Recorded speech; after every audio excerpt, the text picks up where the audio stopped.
Good afternoon and welcome to today's proceedings of the Senate on this 7th day of November 2019.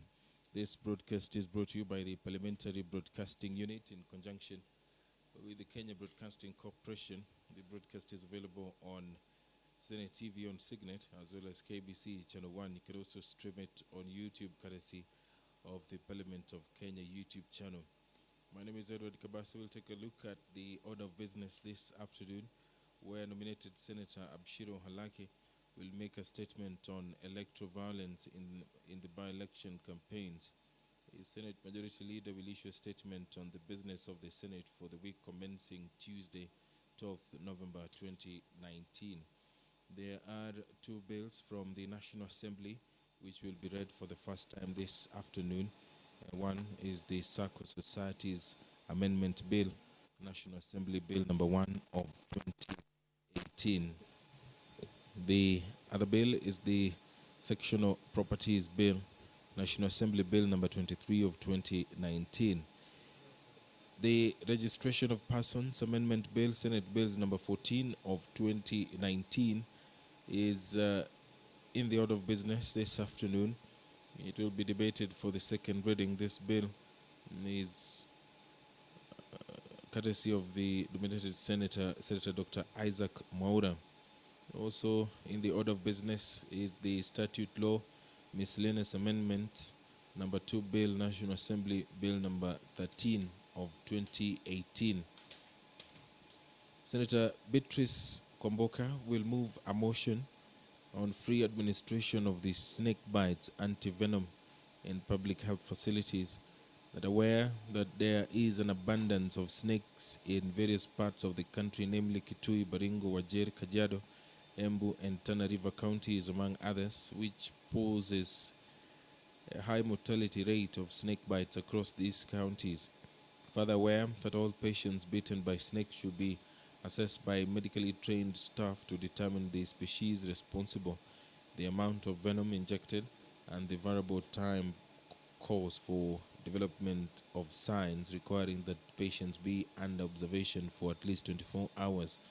The Senator is concerned that these incidences of snake bites are a neglected emergency in Kenya, owing to the low awareness of snake bites as a public health problem in the country, resulting to victims being maimed and even losing lives.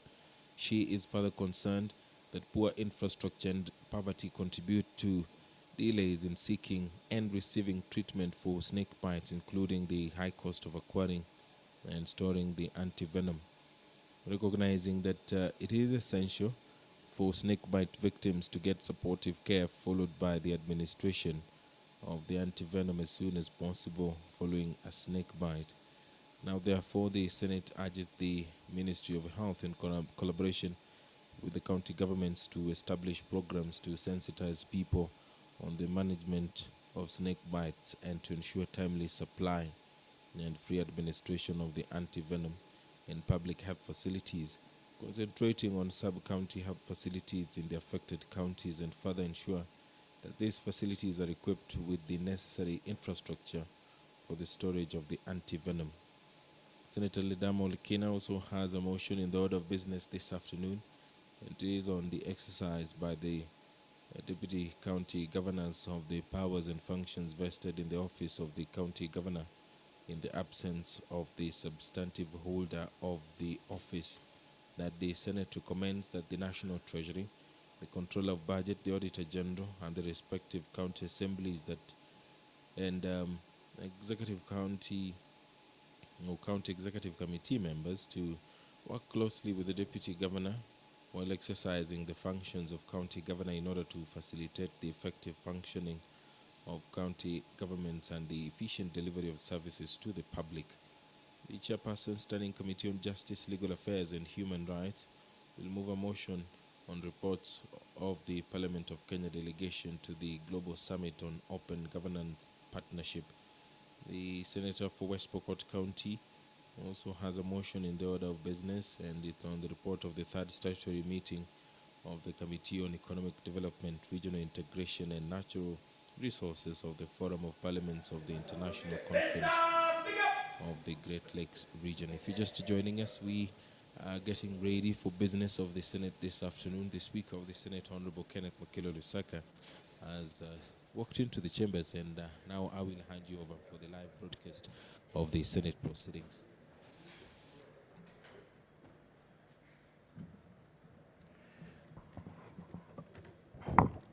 Let us pray. Almighty God, we beseech you to behold with your abundant favor and blessings as your servants whom you have been pleased to call to leadership positions in this republic. We seek guidance to treat and consider all matters that shall come under our deliberation in so just and faithful a manner as to advance the peace, prosperity, and welfare of our country and of those whose interests you have committed to our charge. Amen.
Order number 1, administration of oath.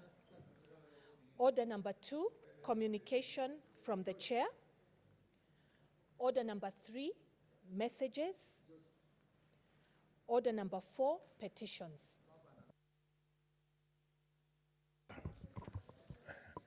Okay. There's petition number 1, which I would defer and call Chair Committee on Land, Environment and Natural Resources to table your petition. Senator Prenge.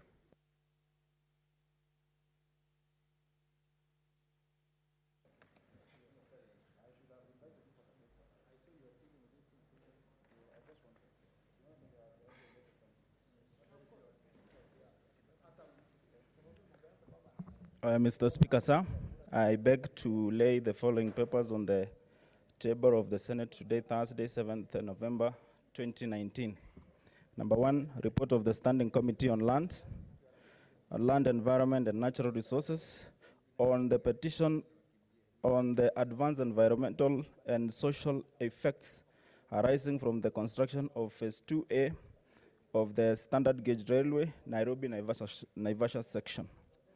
Number 2, report of the Standing Committee on Land, Environment and Natural Resources on the petition on the budgetary support to wildlife conservancies for sustainable conservation and community development. Number 3, report of the Standing Committee on Land, Environment and Natural Resources on the petition on alleged unlawful deprivation of a parcel of land situated in Kaputier, North, Kajiado County.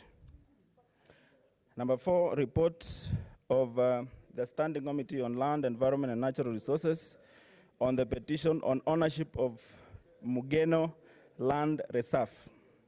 Number 5, report of the Standing Committee on Land, Environment and Natural Resources on the petition of on non-payment of compensation for land compulsory acquired to construct Mwatate Tafeta Olili Road.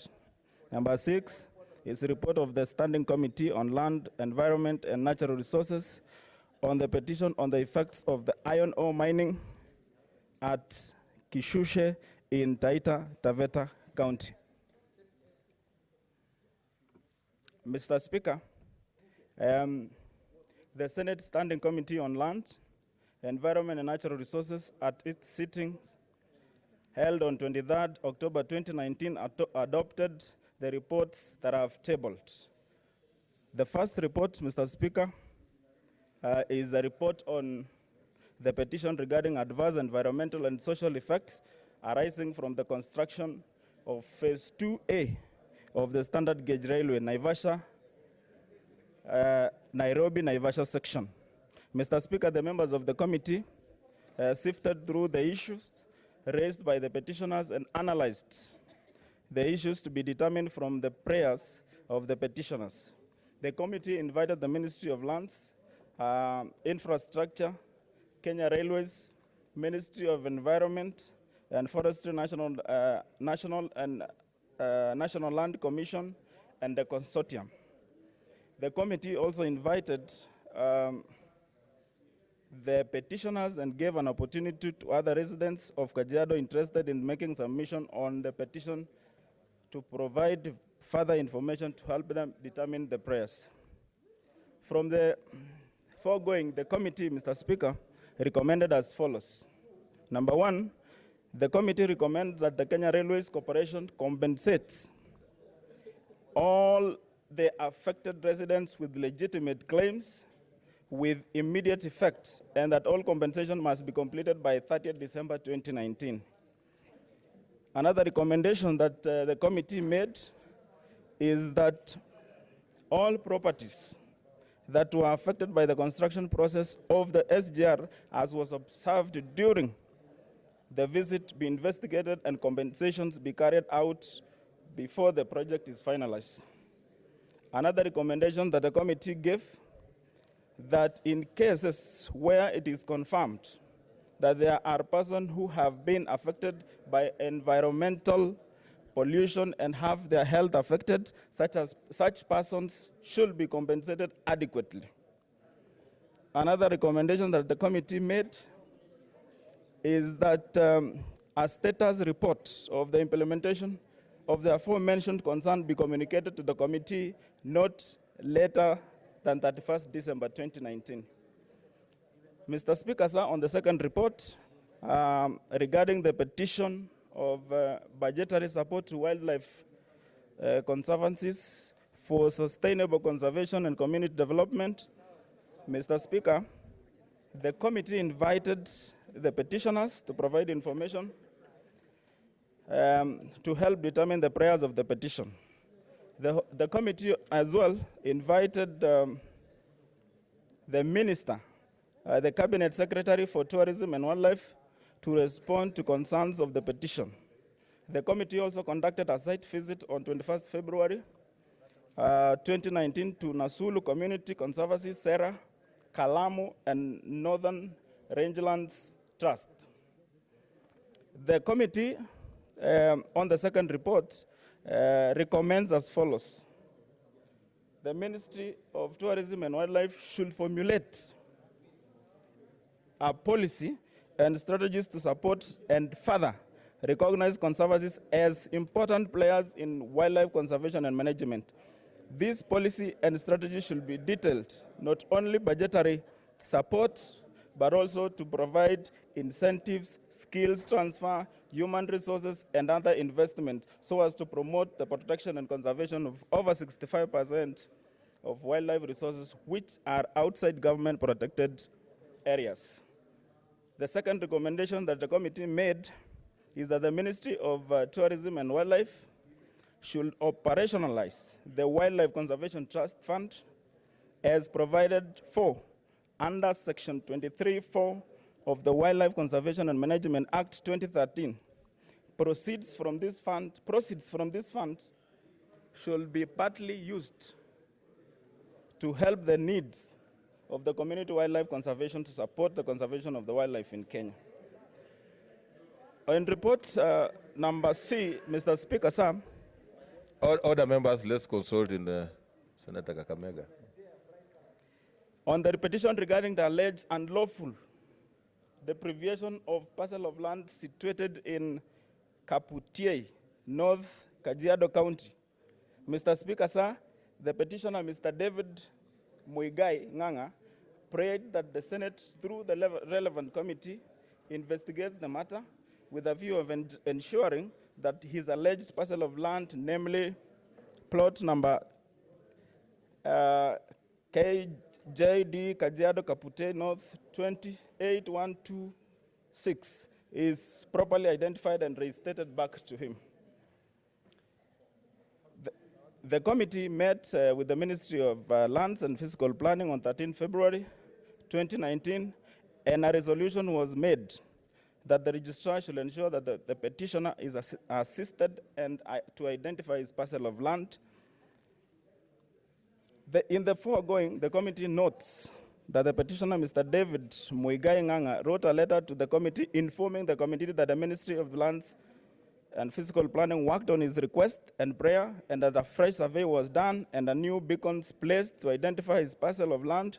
The committee further noted that in his letter, he requested that the director of survey ensures that a plan with the mathematical coordinates of the new extract plan indicating his parcel of land is filed at the lands registry for future reference. Mr. Speaker, on report number D, regarding the petition of ownership of Mugeno Land Reserve. The petitioner prayed that the Senate assist in the gazettement of Mugeno Grazers Integrated Management Committee members for easy management of the parcel of land, and direct that the national government to carry out survey and registration of Mugeno community land and issue title deeds for a parcel of land, as well as direct revocation of the title deeds issued to illegal settlers. The committee therefore recommended that should there be any titles issued regularly or unprocedurally, they should be revoked by the CS within 60 days. Another recommendation was the CS lands and physical planning and the NLC, National Land Commission, jointly form a committee comprising of the county leadership to investigate the matter, noting to carry out detailed and far-reaching public participation. The CS as well and physical planning and the county government stop any further subdivisions of land forthwith, pending a final resolution of the matter. On report number E, Mr. Speaker, sir, regarding the non-payment and compensation of land compulsory acquired to construct Matate Taveta Olili Road, Mr. Speaker, the committee met the petitioners to respond to the petition on land used for construction of Olili Taveta Mateta Road. And the committee recommends on that particular petition that during the construction of the road, a survey was done and the affected person's land was estimated for a compensation, but since then, many people have not yet been compensated. Number two, the process of compensations for those people who were compensated was unfair because some people were paid more for small pieces of land while others were paid less for large piece of land. Hence, the valuation was contradicting and not clear. Therefore, the committee recommends as well that the land grabbed on Mwatate and used to build a police station without the consent of the owners or even compensation. Mr. Speaker, sir, following the intervention of the committee, they were compensated, and further, the committee recommends that the National Land Commission should liaise with the Kenya Highways Authority to ensure that any other persons along the same road is, without any further delay, adequately compensated. On the last petition, Mr. Speaker, sir, on the petition regarding the effects of iron ore mining at Kishushe of Taita Taveta County. The committee conducted a successful site visit on 10th of May 2019 that enabled the committee to understand the gravity of the matter. The committee then invited the Ministry of Lands and Physical Planning, and thereafter, during the site visit, invited the local administration and the county government. On this petition, Mr. Speaker, the committee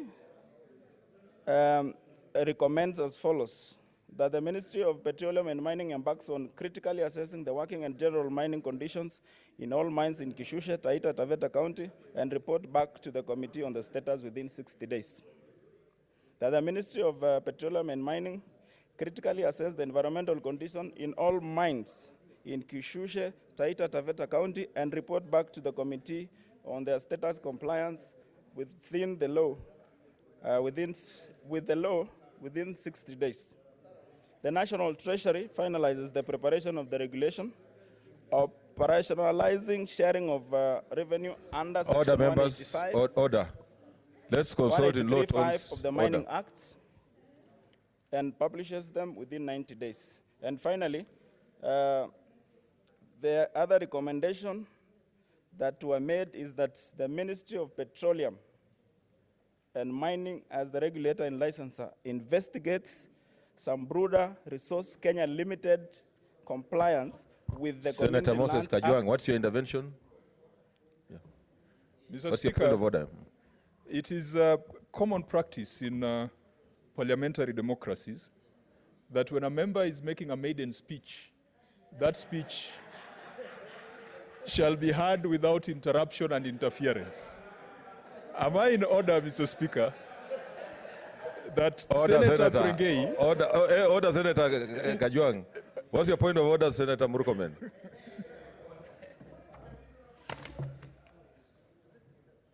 The Speaker, is it in order for Senator Kajwang to insinuate that Senator Victor Prengei has not talked in this House for the last 2.5 years, when in reality, Mr. Speaker, as late as yesterday, he even spoke on the same platform, Mr. Speaker?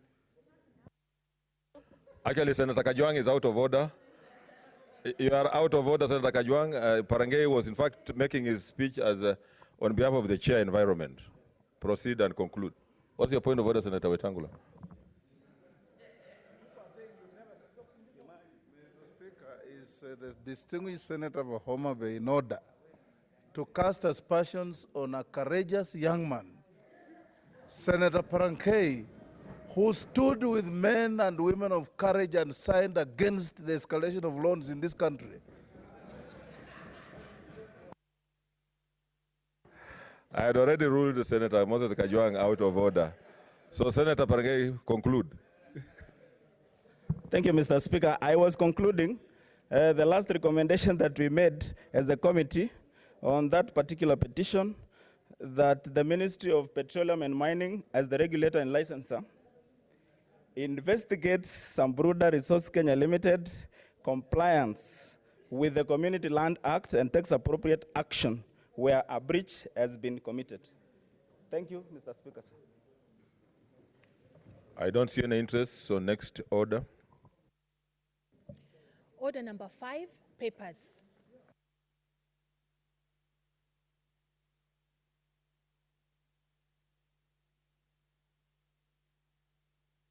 Leader of majority. The Speaker, I beg to lay the following paper on the table of the Senate today, Thursday, 7th November 2019.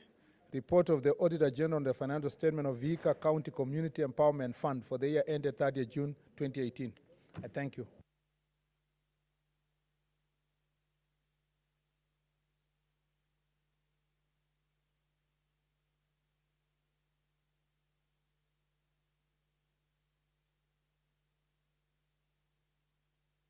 Next order. Order number 6, notices of motion. Vice Chair, Labour.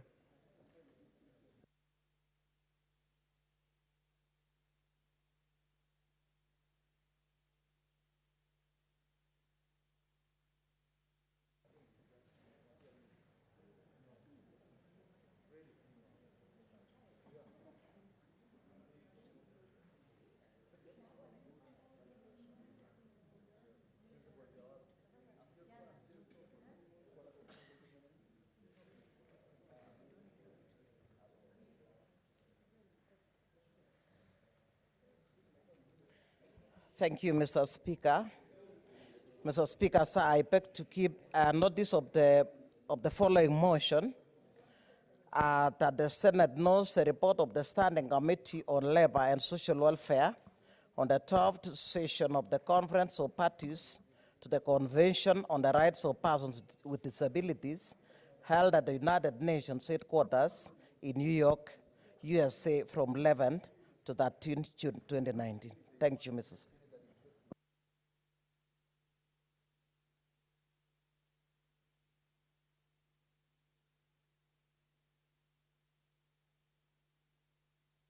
Next order. Order number 7, statements. What's your point of order, Senator Murkomen? Senator Dulo? Oh, yeah. Mr. Speaker, I gave you a copy of my notice of motion. Kindly, if you can allow me to table it, or maybe to move the motion. Okay, it's because you just brought it here. Okay, proceed.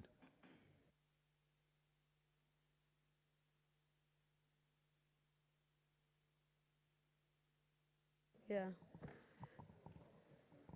It's a bit urgent, that is why I ambushed you, Mr. Speaker, but thank you very much for this opportunity.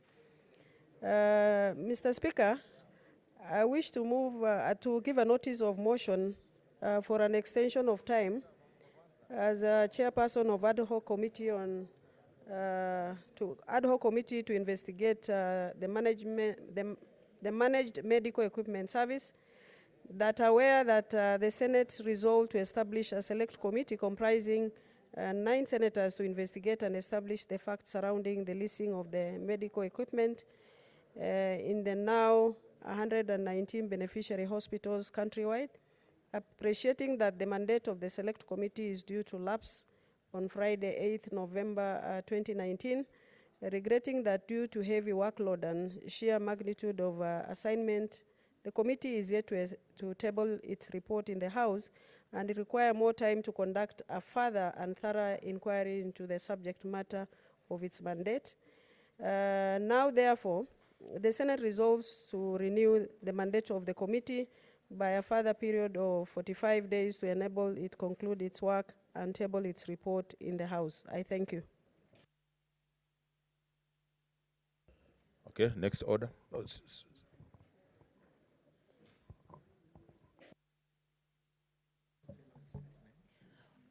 Order number 7, statements. Senator Cherargei, Senator Nandi.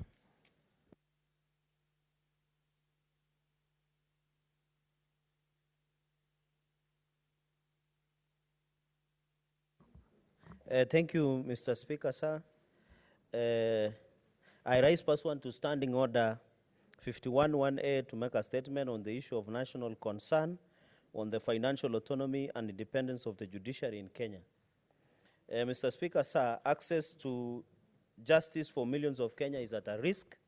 As you may be aware, the judiciary is facing serious financial constraints from the recent statement by the Chief Justice, Honorable David Maraga. Operations of the judiciary has been crippled by the alleged budget cuts.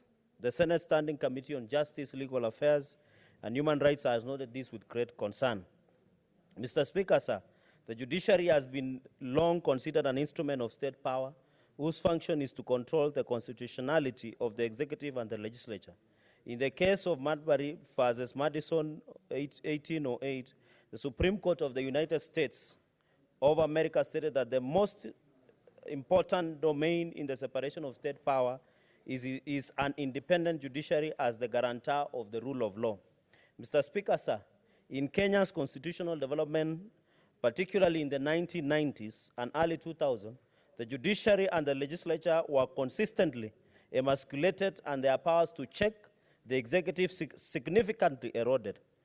Of the 3 arms of judiciary's role in checking the executive was most compromised, in effect, leaving this institution as an appendage of the Attorney General's office. The judiciary lacked both operational and financial independence. The executive exercised fiscal control over it. The budget of judiciary was a vote under a ministry that was traditionally exercised by the Attorney General and subsequently by the Ministry of Justice during the NAC administration. In result, the terms of service of judicial officers, their budgetary provisions, and related matters were decided by the executive, thus further diluting the independence of the judiciary. Mr. Speaker, sir, Article 1 of the Constitution of Kenya states that all sovereign power belongs to the people of Kenya and shall be exercised only in accordance with the Constitution. It further states that the people may exercise this power either directly or indirectly through their democratically elected representatives. The sovereign power is delegated to the three arms of government, namely the judiciary, the executive, and the legislature. However, the three arms of government are supposed to be independent and to exhibit checks and balances as such. Mr. Speaker, sir, during the Constitution review process, issues that impeded the work and independence of judiciary were addressed. The committee of experts noted that there was need to reinvent the integrity in the system of administration of justice and to inject public confidence in the vetting and work of judges and magistrates. Further, that there was need to protect the appointment of judges from political pressures, thus resulting to removal of the requirement of parliamentary approval for all judicial appointments other than of Chief Justice and Deputy Chief Justice. Mr. Speaker, sir, the Constitution of Kenya assures the independence of the judiciary in Article 161 of our Constitution, which states that in the exercise of judicial authority, the judiciary as constituted by Article 161 shall be subject only to this Constitution and the law and shall not be subject to the control or direction of any person or authority. In addition to this, Judiciary Fund is established pursuant to Article 173(1) of the Constitution of Kenya. The fund was established to give the judiciary financial autonomy and control over financial resources required to fund its operations and not to be under the mercy or control of executive or legislature. It was thus determined that for judiciary to be independent, a proportion of the government revenue ought to be dedicated to these judiciary operations and should be payable outside the framework of periodic approvals in addition to Article 160, Article 162, 3, and 4 safeguards the tenure and benefits of the judge. Mr. Speaker, sir, for the benefit and the interest of the Senate, if you look at the judiciary budget as share of the national budget, in the year 2008, financial year of 2008 and 2009, the share of national budget that was allocated in the period of financial year 2008-2009 was 0.26%. In the financial year of 2009-10, it was 0.29%. In the financial year of 2010-11, the percentage of the share was 0.33%. In the financial year of 2011-2012, it was 0.63%. In the financial year of 2012-2013, it was 0.86%. In the financial year of 2014-2015, it was 1.11%. And this one should show that this was the highest time that judiciary was allocated the highest amount of money from the national budget, Mr. Speaker. In 2015, from then, there has been a steady decline of allocation, despite that, Mr. Speaker, there has been rise of the budget that we have in the country up to this financial year of being 3 trillion. In 2015-2016, we saw a significant drop to 0.83%. In 2016-2017, it dropped further to 0.76%. In 2017-2018, it's slightly by 1% to 0.7%. In the current financial year, Mr. Speaker, is at 0.57%, which is very sad state of affairs, despite that the national budget being more than 3 trillion. Mr. Speaker, sir, my committee is fully aware of the prevailing financial and economic climate and the budgetary constraints within which we are operating. We are also aware that the onus to ensure access to justice is on the judiciary, and as a result, it requires a significant amount of funds from the national budget to fulfill all its constitutional obligations. However, even in times of economic crisis, an appropriate level of funding must be made available to enable the judiciary to fulfill its constitutional obligations. Funding of the judicial system is an issue of significant importance to any government, society, and more so to the economy. Recently, financing the judicial system must not be done in a manner that undermines the independence of the judiciary, impedes access to justice, and erodes the gains that have been made so far. Mr. Speaker, sir, and honorable senators, the executive's control over the national budget undermines the other two branches of government, the judiciary and parliament. The Constitution of Kenya cures this by separating the annual budgets of judiciary and parliament from the budget of the national executive. Each branch of government must submit its budget independently to the parliament. Article 173(3) of the Constitution states that each financial year, the chief registrar shall prepare estimates of expenditure for the following year and submit them to the National Assembly for approval. Further, Article 173(4) states that on approval of estimates by the National Assembly, the expenditure of the judiciary shall be charged on the consolidated fund, and funds shall be paid directly into the judiciary fund.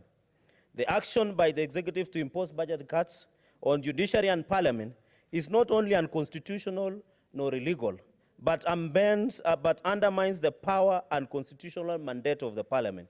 Only parliament can amend the budget of the judiciary through the processes set out in law. Mr. Speaker, sir, and honorable senators, the best practice across the world on allocation of resources to the judiciary as a share of national budget of 3.5%. The trend over a 5 period, which I've given out, Mr. Speaker, sir, indicates that the budget allocations to the judiciary as a share of national budget have reduced over time. Currently, the allocation to the judiciary as a share of the national budget is a mere 0.5% in this financial year, in comparison to the highest in financial year 2014-2015, when it was 1.1%. Yet we know for a fact that judicial reforms require significant financial support, and national budgets are invariably the key source of financing for the judicial system. Mr. Speaker, sir, and honorable senators, the effect of 50% budget reduction in the judiciary would be catastrophic in the operations of the judiciary and service delivery to the public.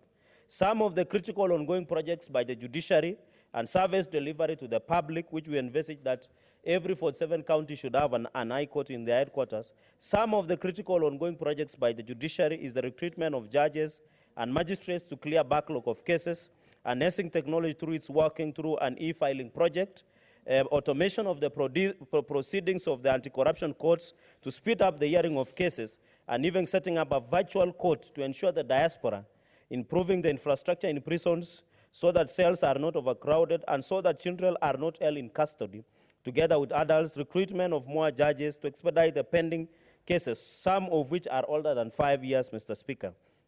Establishment of mobile courts and construction of I-court system stationed in each county as prescribed by the Constitution of Kenya in order to make justice accessible and affordable to take justice closer to the people.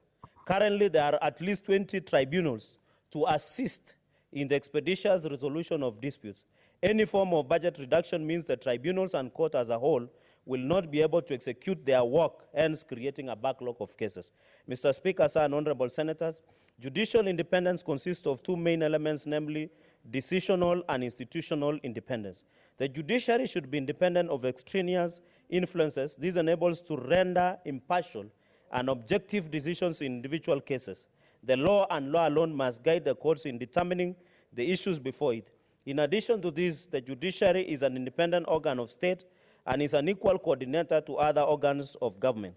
The judiciary is not to receive instructions or be controlled by any other arm of government or organ of government. This has particular bearing on appointing and removal of judicial officers, their security of tenure, their financial independence in terms of budgetary allocation and remunerations, and the judicial discipline.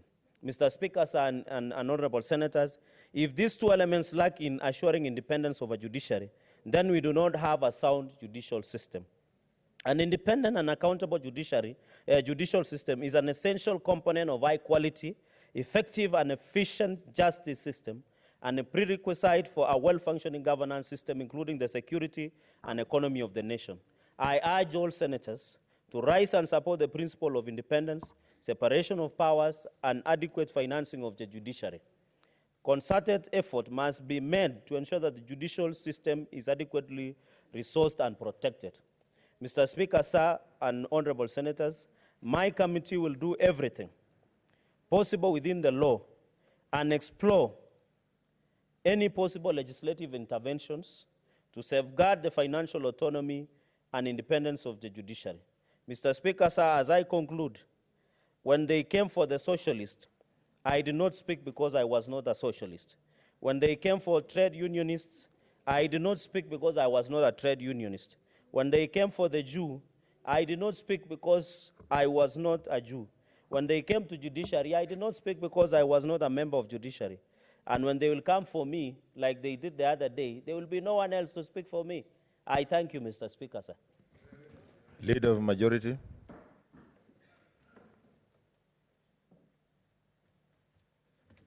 Mr. Speaker, I congratulate the Legal Affairs Committee for thinking through this very important statement.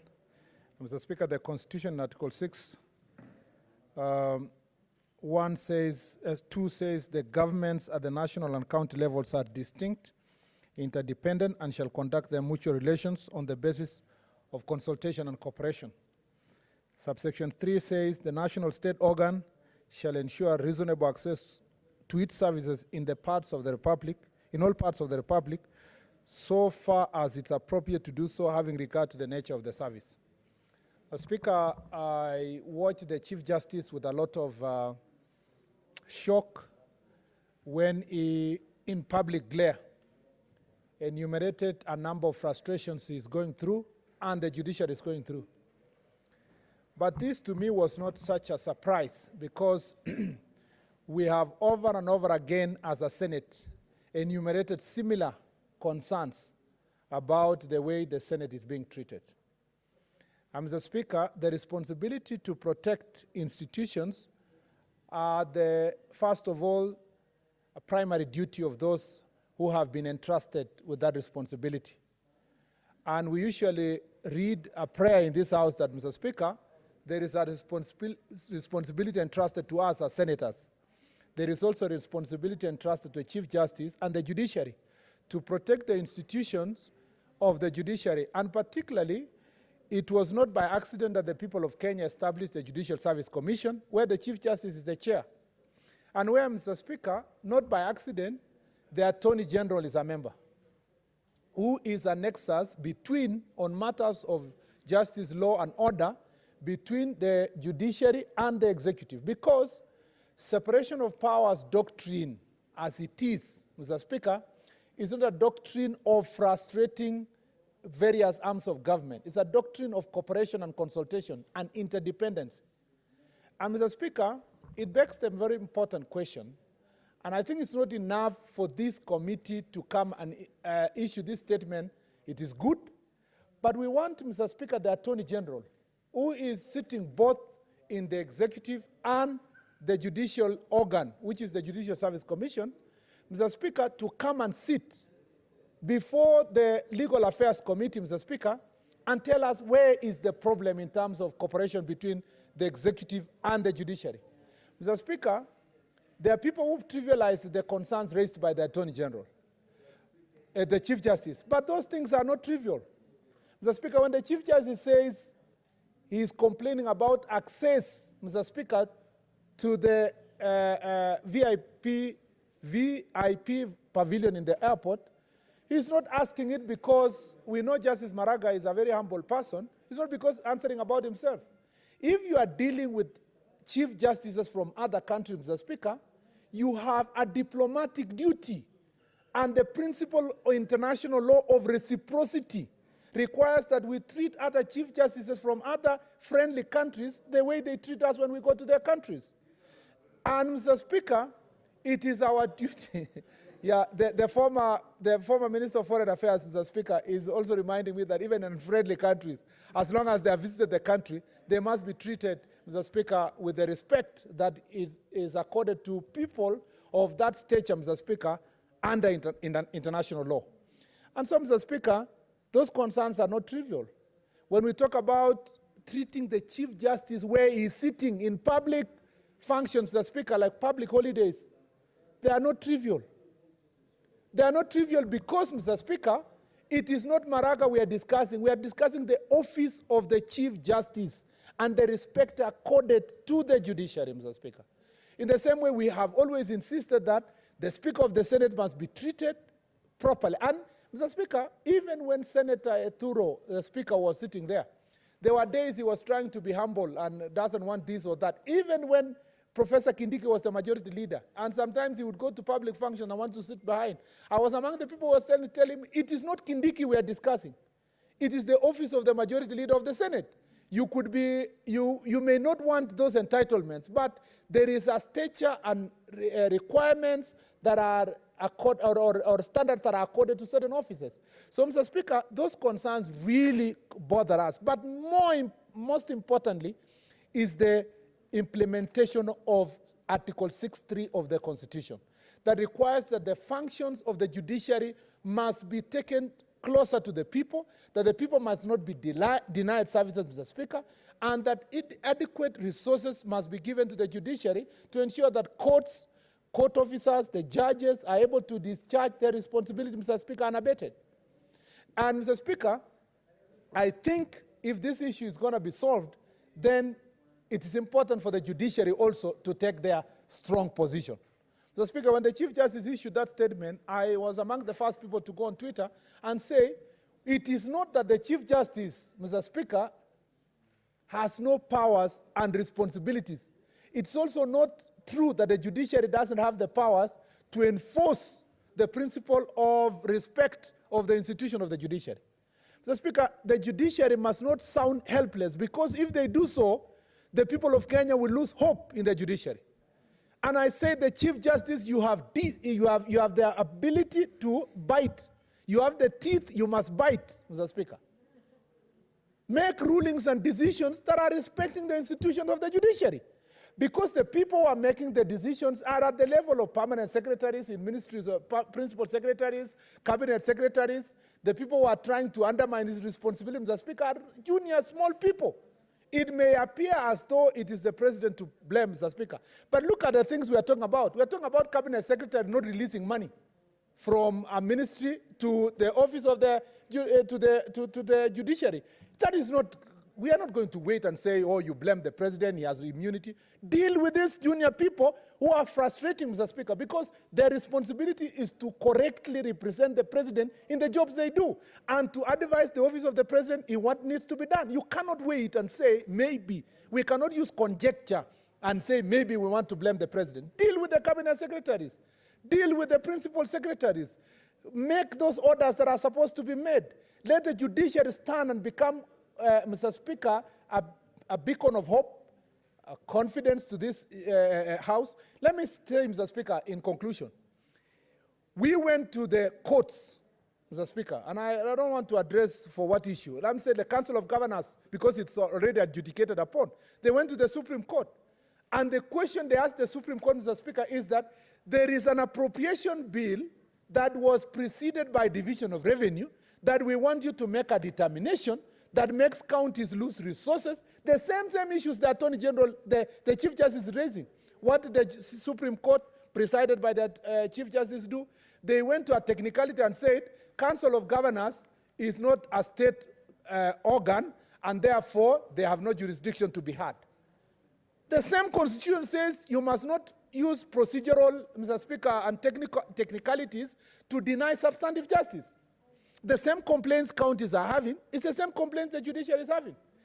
And I know for sure, at that point in time, the judiciary knew that they have a budget, they have already been allocated certain money, they don't want to disturb this appropriation bill because they have the money. But look what has happened.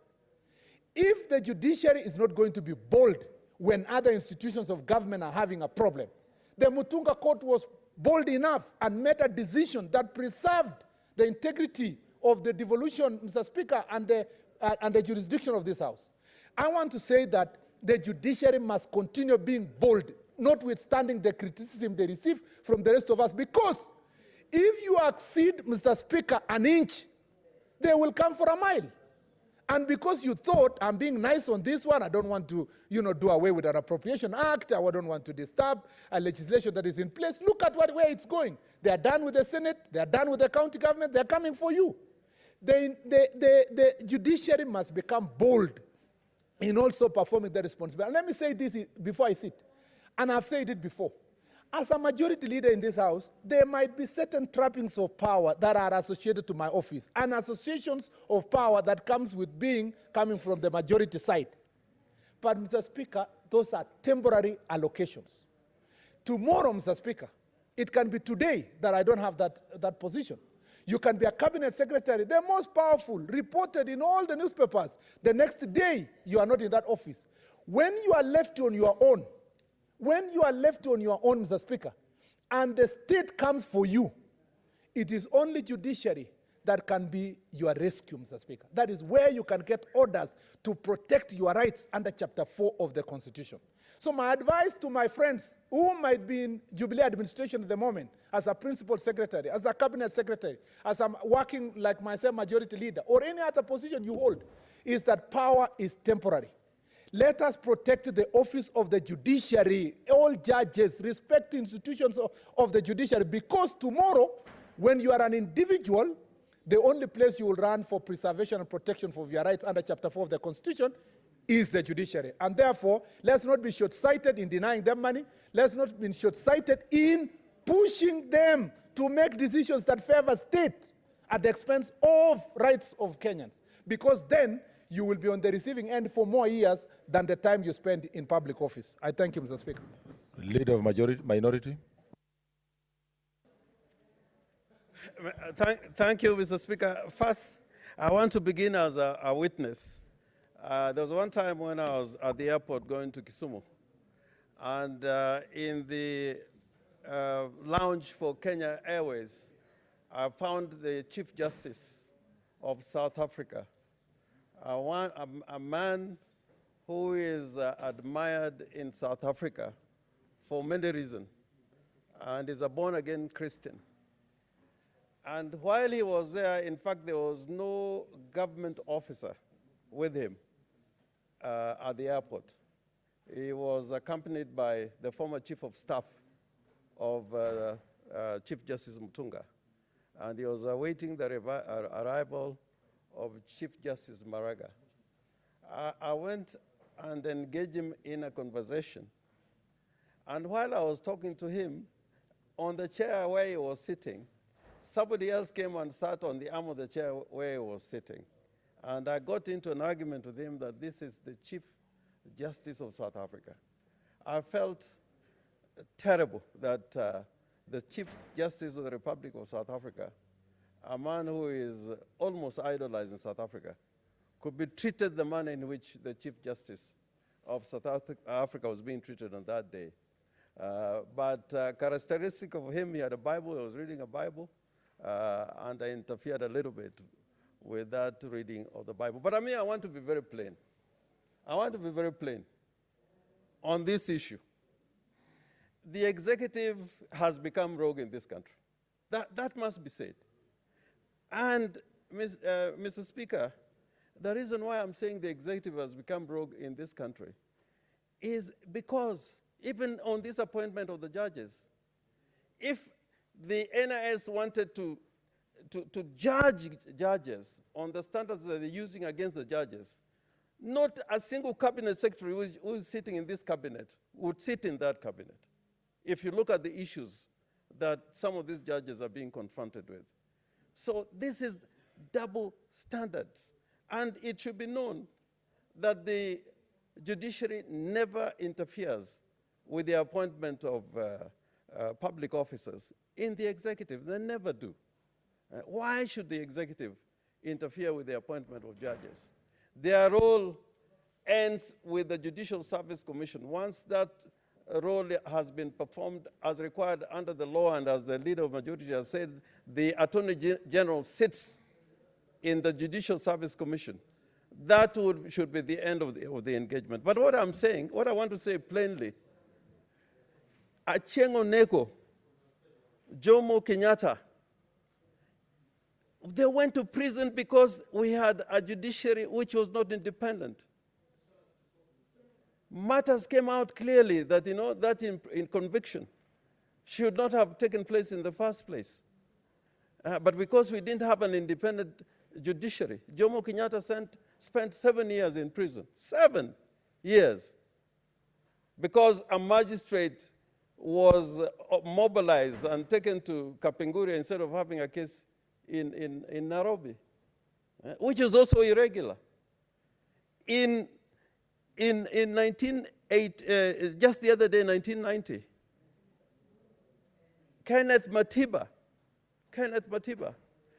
when 2 judges said that he had filed a proper petition before the court challenging the election of the president, the 2 judges who made that ruling, Judge Togbo and Judge Coldray, were sacked, were dismissed, just on account of making the right decision. And I dare say, subsequently, if you had an independent judiciary, Matiba would not have been detained for the time he was detained. Therefore, I am appealing to the President of the Republic of Kenya, because we are going through a very important transition. These institutions, and his tenure is ending in 2-3 years' time. It is important that he protects these institutions. And the reason why I'm saying the executive has gone rogue, that even Parliament, and I said here, and the National Assembly saw it yesterday, that there's been abuse of the use of Article 115 of the Constitution when it comes to presidential assent, that the president is making the law constantly. If he has any problems, what he can bring before Parliament are reservations.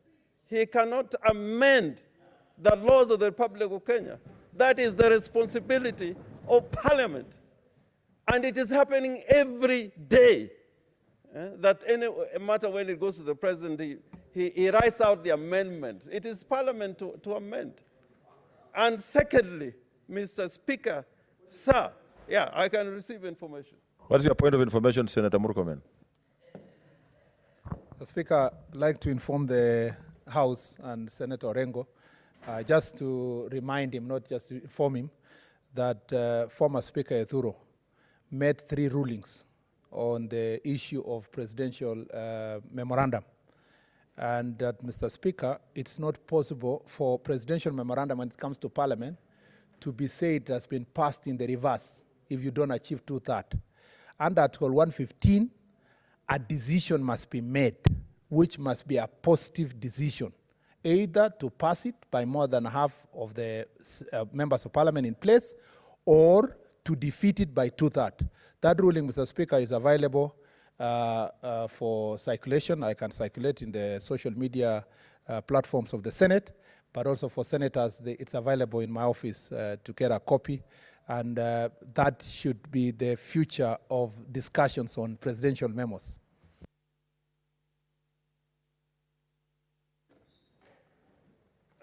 Mr. Speaker, I thank the Leader of Majority for that information. And on top of it, the Senate, we are a very important institution. We have been made to be a very weak and emasculated institution. The Supreme Court has given a decision on the powers of the Senate. But those powers are being abused by the fact that bills are not coming to the Senate on account of non-compliance with Article 110, Sub-Article 3. Now, who can ensure that there's compliance with that provisions? And you cannot keep on running to the courts, because the president has powers which no organ of the state has. For example, Mr. Speaker, as head of state and government, he is the person who upon himself not only respects and upholds the Constitution, but safeguards the Constitution. The word safeguard is not used in relation to any other institution, it's used in relation to the president and the sovereignty of the Republic. so that if a bill goes to him, where an institution is supposed to have played a role, the office of the president is supposed to determine whether Article 110 sub Article 3 has been complied with. So this complaint that is being made by the judiciary is not a single complaint. It involves all institutions. Like, for example, the police. The police is supposed to be a service, and that's where they are subject to processing through the Senate and the National Assembly. Now, the National Assembly, in its enthusiasm, passed a law where now, the appointment doesn't have to come to Parliament, it doesn't have to come to the Senate. So the police are now becoming a force instead of becoming a service. This constitution wanted the police force to become a service. So, Mayor, for those who have regular audience with the president, this thing about the judiciary, the speaker, you have occasions when you sit close to the president. Me, I have rarely those occasions. Rarely those occasions. The message should be sent that people fought for the security of tenure of judges. In fact, when the security of tenure of judges was being removed by Parliament and the bill was brought by the former Attorney General Guy Muli, Guy Muli said, the leader of majority, can you hear me? The head at that time of the office of the Attorney General, who should have advised the president, you know what he said? That the independence of the judiciary is inconsistent with the powers of the president, and therefore that security should be removed. I think indirectly we are implementing what Attorney General Guy Muli brought before the National Assembly, and it was passed as law, and people had to struggle for so many years to retain, create the independence of the judiciary under this new constitution. And therefore, this cry by Justice Maraga, Justice Maraga is a very humble person. He cannot harm anybody. In fact, to get him to say what he said, he must have prayed. He must have had sleepless nights. And he told us he stopped drinking 10 years ago. He may even had a thought on that particular day to give him a little courage. I saw the Chief Justice one time on parliamentary grounds trying to approach the president, and he found it so difficult. And everybody was around the president. This is a very humble man that we should listen to. And what he's saying it for the country. So, my chairman, you have made a very bold statement, and I congratulate you for it. And added with the stand you took yesterday, the future is bright for you. So, Mr. Speaker, we want the executive to respect the judiciary. These are co-equal arms of government. The judiciary is not a junior partner in the arrangement of constitutional framework. Parliament is not a junior partner. We are all co-equal. The authority of Parliament, of the judiciary, and the executive all come from the people who is the sovereign. So I hope from now on, people will listen a little bit more, but for the judiciary, they must stand firm.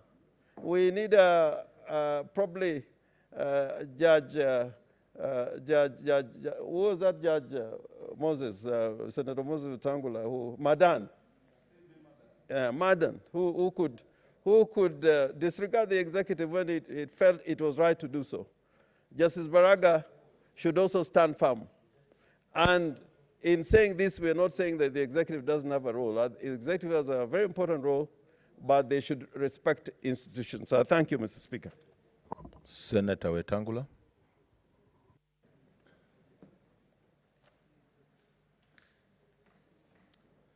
Thank you, Mr. Speaker. Mr. Speaker, Senator Cherargei, a young lawyer, has made us very proud this afternoon. The statement he has brought to this House carries commitment, courage, and hope that indeed We have among our leadership people who can stand up and say things as they are, have the courage to tell the king that he's naked and not tell him he has a wonderful suit when he's naked. Mr. Speaker, the history of the judiciary in this country, as has been said by the majority and minority leaders, is a long story to tell. Senator Orengo could remember there was a judge, Mr. Speaker, called Dugdale, our European judge, who in the dark days used to write rulings and judgments and carry files to State House to read them to people to allow him to go and pronounce them in court because of fear. That was the time when Guy Molly had come to the House and removed the security of tenure, not only of judges, but of himself as well. And eventually he was sacked and he didn't have anywhere to turn. So when we see the judiciary, Mr. Speaker, going through what it is going through, it worries many people. Because it's the only avenue that presides on and resolves dispute between individuals and individuals, individuals and the state and individuals. When all is said and done, Mr. Speaker, when we have a problem, you have to go to court. There's no Wild West in Kenya. We've had the judiciary, Mr. Speaker, and members of the Supreme Court being called wakora. That was an indication of things to come. Mr. Speaker, I looked at Justice Maraga on TV the other day. I actually sympathized with his situation. But like Murkomen has said, some of those problems are self-inflicted because the judiciary still has power and constitutional protection. We have seen, Mr. Speaker, in total disregard of Article 165 that protects members of the judiciary when they make decisions that are honest to be protected. We have seen members of the judiciary being bastardized for making decisions. The Chief Justice himself sacked a magistrate in Kiambu, Brian Khaemba, for granting bail to Waititu. So this is like I saw, Mr. Speaker, it cuts going, it cuts coming. We must have, Mr. Speaker, a country that respects the rule of law. In this country, Mr. Speaker, the three pillars of government, the judiciary, the executive, and the legislature, the strongest of them all is the judiciary under the Constitution. The judiciary, Mr. Speaker, can strike out our decisions. We can't strike out their decisions. The judiciary, Mr. Speaker, can render an appointment of the president invalid. But when it comes to the judicial management of its affairs, Mr. Speaker, the president should be advised. And those who have the responsibility to advise, like the Attorney General, should tell the president to look around the world. Former presidents in Korea are all in jail. Former presidents in Brazil are in jail. Former presidents in Argentina are in jail. Former presidents in Chile are in jail. The one in South Korea even committed suicide. Because, Mr. Speaker, the things we do come around to haunt us. Whoever imagined that President Moi, after retirement, would live in court defending many things he did as a head of state, including ownership of property? Whoever imagined that, Mr. Speaker? And it happened. Once you leave office, Mr. Speaker, you are mwananchi wa kawaida. Senator Halake, what is your point of intervention? Is the senior counsel and the honorable senator for Bungoma right in misleading this house that President Moi lived in courts? Which courts? No, which courts? Mr. Speaker, I know the young lady is here, the young senator is here courtesy. Yes, young senator, yes. The young senator is here courtesy the Moi enterprise. So she has a responsibility to voice. But living in court doesn't mean President Moi himself is in court. When you go to court, you go through lawyers who represent you. And everybody in this country knows that President Moi has been in and out of court on land, on many things. President Kibaki has also been taken to court. So for your comfort, it's not only President Moi. Even President Kibaki has been taken to court. And the President Uhuru has been taken to court. We even removed him from office through court. So don't worry about that. What we are saying is that we want a judiciary that is respected, a judiciary that's accountable, a judiciary that defends the people, a judiciary that is the last point of call for anybody in distress. And that judiciary is not going to function if the executive is pressing panic buttons every day against the judiciary. The Minister for Finance should be told that he has absolutely no business truncating the budget of the judiciary. Mr. Speaker, Senator Cherargei comes from Nandi, where recently, Senator Orengo, you may remember, people were killed on a farm because of adjudication of a case that was filed in court 40 years ago. 40 years. And we are talking of expeditious disposal of cases. Mr. Speaker, when the Judicial Service Commission appoints judges, the only duty the president has is to sign a gazette notice of appointment. He has no other business. If he has any evidence that Justice Mumbi Ngugi, whom we respect so much, has any misconduct of any nature, let him set up a tribunal. That is what the law enjoins him to do. Let him set up a tribunal and investigate her publicly. And I'm sure those judges, none of them are afraid of that. But the president is not enjoined in any law to pass any value judgment on a provision of appointment by the Judicial Service Commission. So my brother, Justice Kehara Kariuki, you better advise the president correctly in accordance with the law and the Constitution so that he doesn't embarrass himself and embarrass the country. Because a president is busy with the Al-Shabaab raids, with the police misconduct, with everything. So those who advise him must also carry the responsibility. Like the majority leader said, the junior officers who man the protocol provisions at the airport, the launches, are the ones who are overplaying themselves. I remember, Mr. Speaker, when Kofi Annan was here helping us to sort out our mess, I escorted him to the airport to leave the country, and one very junior officer from my office then, who didn't know that I was escorting Kofi Annan, was still sitting in the car.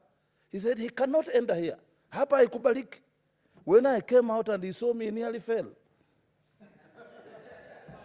And quickly opened the door for Kofi Annan to enter the lounge. So we have all those fellows, Mr. Speaker, whom Chinua Achebe calls constantly wailing louder than the bereaved. All the time. And these are the people who have ruined this country. Mr. Speaker, you have had cases, Murkomen Orengo, you may remember the case of Kumwaka wa Mulumbi versus Republic in Uganda, where a chief goes to a market and says, in future, we want a law to kill all witches. And boys just take onto the streets and pick everybody who look like a witch. How does a witch look like? And kill them. So responsibility in exercise of state power is very important, Mr. Speaker. And I want to urge Cherargei as I finish that this statement should not end here. We want to see that your committee next week summons the Minister for Finance to justify his conduct, summons the Attorney General to explain why he's not advising the President properly, or if the President is ignoring his advice, let him tell us, to summon the Chief Justice himself. You can't summon him, but if he's available to be heard, call the Registrar of the High Court. What's your point of order, Senator Kangata?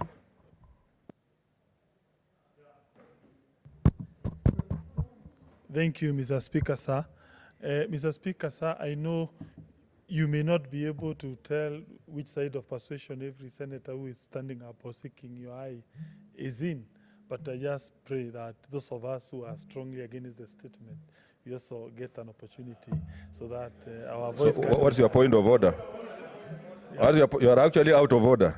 No, I have all those who want to speak with me here. So Senator Wetangula, conclude then. Mr. Speaker, the senator from Murang'a has a very good habit of seeking the floor to say nothing. Mr. Speaker, let me finish. What's your point of order, Senator Orengo? Mr. Speaker, the senator for Murang'a cannot get away with this. This is a statement made for and on behalf of the Senate Standing Committee on Justice, Legal Affairs, and Human Rights, and he is a member of that committee. And this statement has been discussed in that Order, committee, Senator Kangata. including today. So I think it is... Order, Senator Yes. Kangata. So I'll give you an opportunity. So I think it is not in order for a member of the committee, when a statement is coming from the committee, and he should have raised these issues at the committee, and he's now behaving as if is the yeah. But you oppose when it is too late. Even getting to heaven, you're going to be late, my friend. Senator Wetangula, conclude so that we give. I'll conclude. Actually, it's discourteous for the senator to do what he's doing, because we are not debating a statement to vote on it. There's nobody opposing or supporting the statement. We are talking about the state of the judiciary in this country, in which he, as a lawyer, goes before courts to practice law. And we're saying these courts will only dispense justice when they are protected and independent. Mr. Speaker, let me finish by urging Senator Cherargei that don't end up here, call the relevant officers and speak to them. And like the majority leader said, look at the legislative structures in place and see whether there is any lacuna that we need to fill so that we can protect the judiciary. To President Uhuru, I want to give you free advice. Go and read the case of the people of Pakistan versus Zulfikar al-Bhutto. And that case will tell you that whatever you do today can come around to haunt you. Former Judge Ringera, when he used to teach us, Mr. Speaker, used to tell us at the end of every lesson, my students, if you want to know the quality of a good law, imagine that law in the hands of your worst enemy. If you feel safe, then it's a good law. Thank you, Mr. Speaker. Senator Mwaura. Thank you, Mr. Speaker. Mr. Speaker, I wish to support this petition because, sincerely and honestly, I thought when we got the new constitution, there are new safeguards. But I am seeing a pattern where Parliament is being bullied, the judiciary is being bullied, the constitutional commissions are toothless, and things are really looking terrible. Why am I saying this, Mr. Speaker? How did we find ourselves here? It's because the executive mismanaged the budget, period. They went on a borrowing spree. Now we have given them another opportunity to also continue to borrow.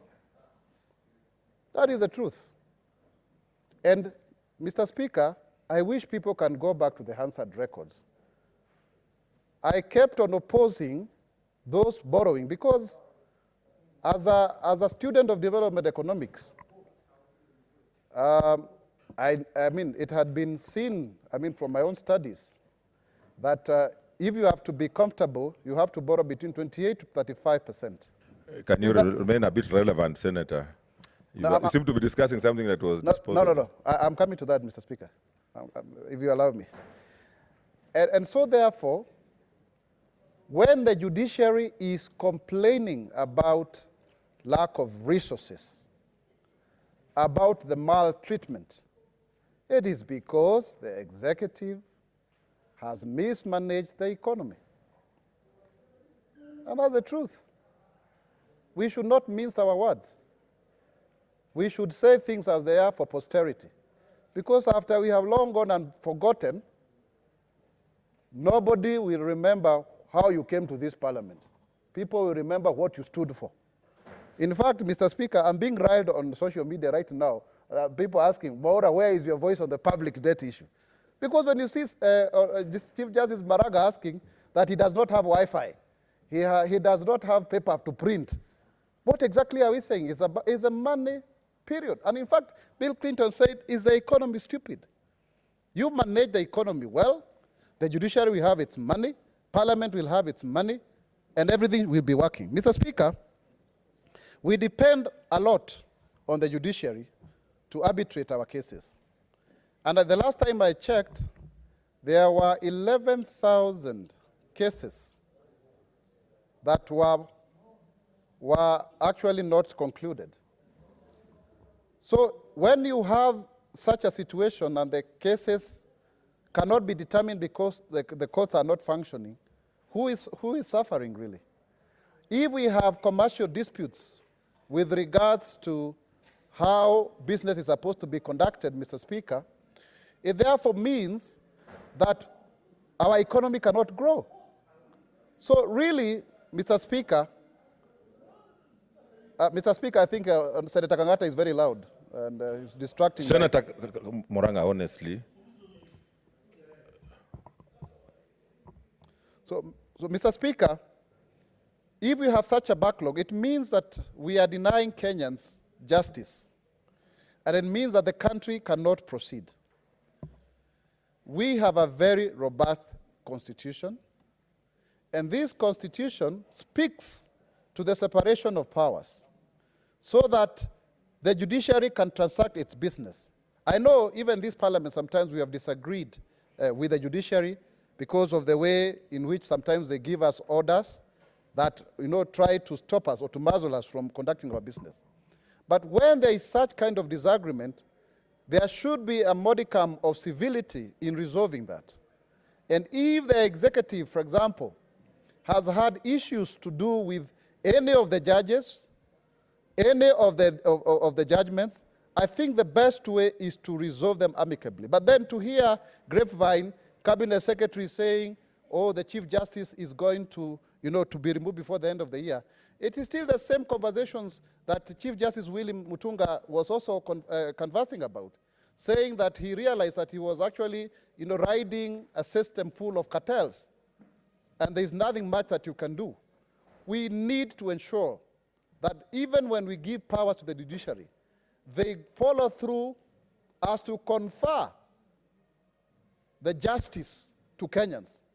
But, Mr. Speaker, we are in a situation where we are playing serious politics of patronage.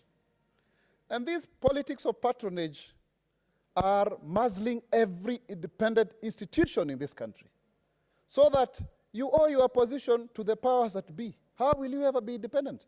How will the will of the people ever prevail? This is a question that we must ask ourselves, in essence, because there is a danger of having one story, Mr. Speaker, one story.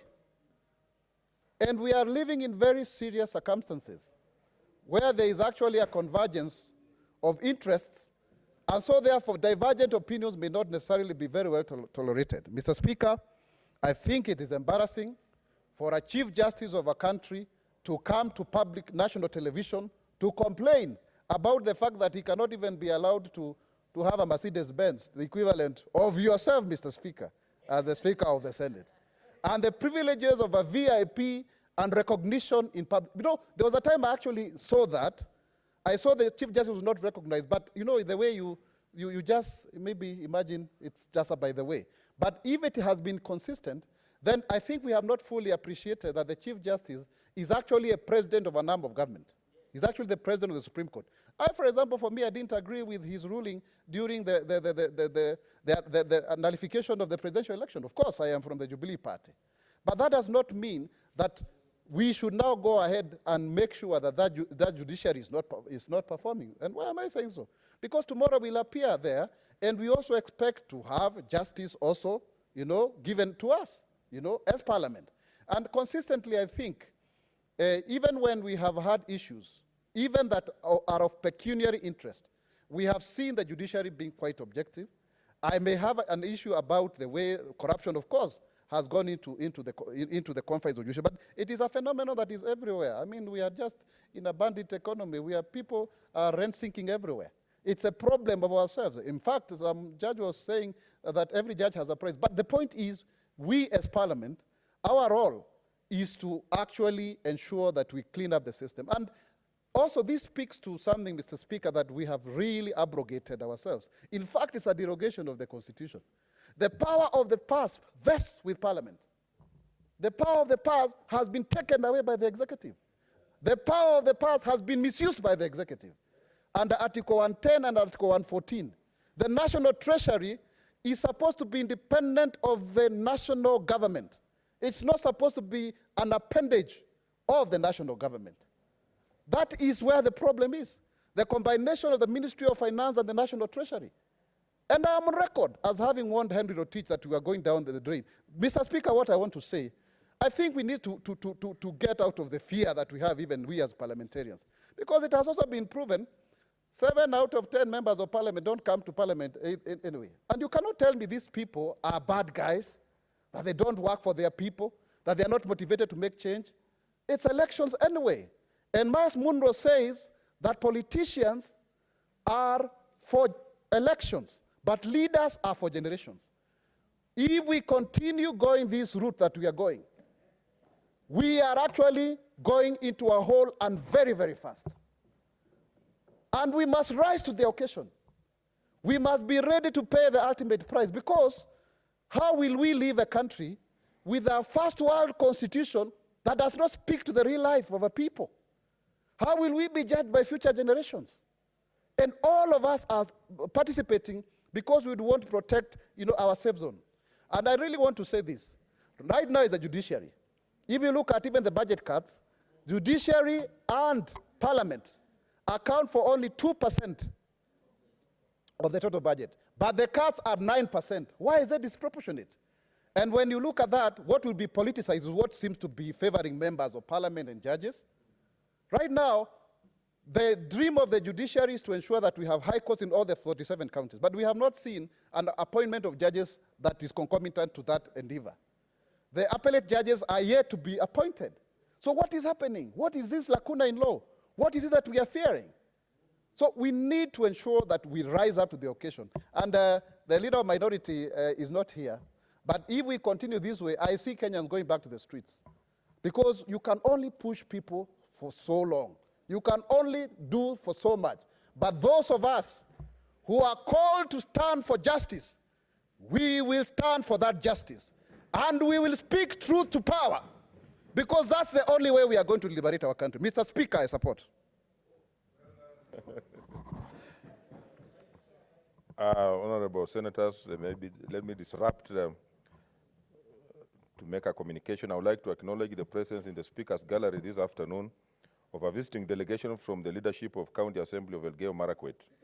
They are Honorable Paul Kipiatich, Chairperson Public Accounts Committee, Honorable Tich Cheboy, Chairperson Finance, Honorable Musa Limo, Chairperson Tourism, Honorable Jonah Tanui, Deputy Majority Leader, Honorable Zach Magut, Chairperson Roads, Honorable Nedi Kipto, Vice Chairman, Chairperson Finance. On behalf of the Senate and on my own behalf, I welcome them to the Senate and I wish them well for the remainder of their stay. I thank you. Senator Ledama.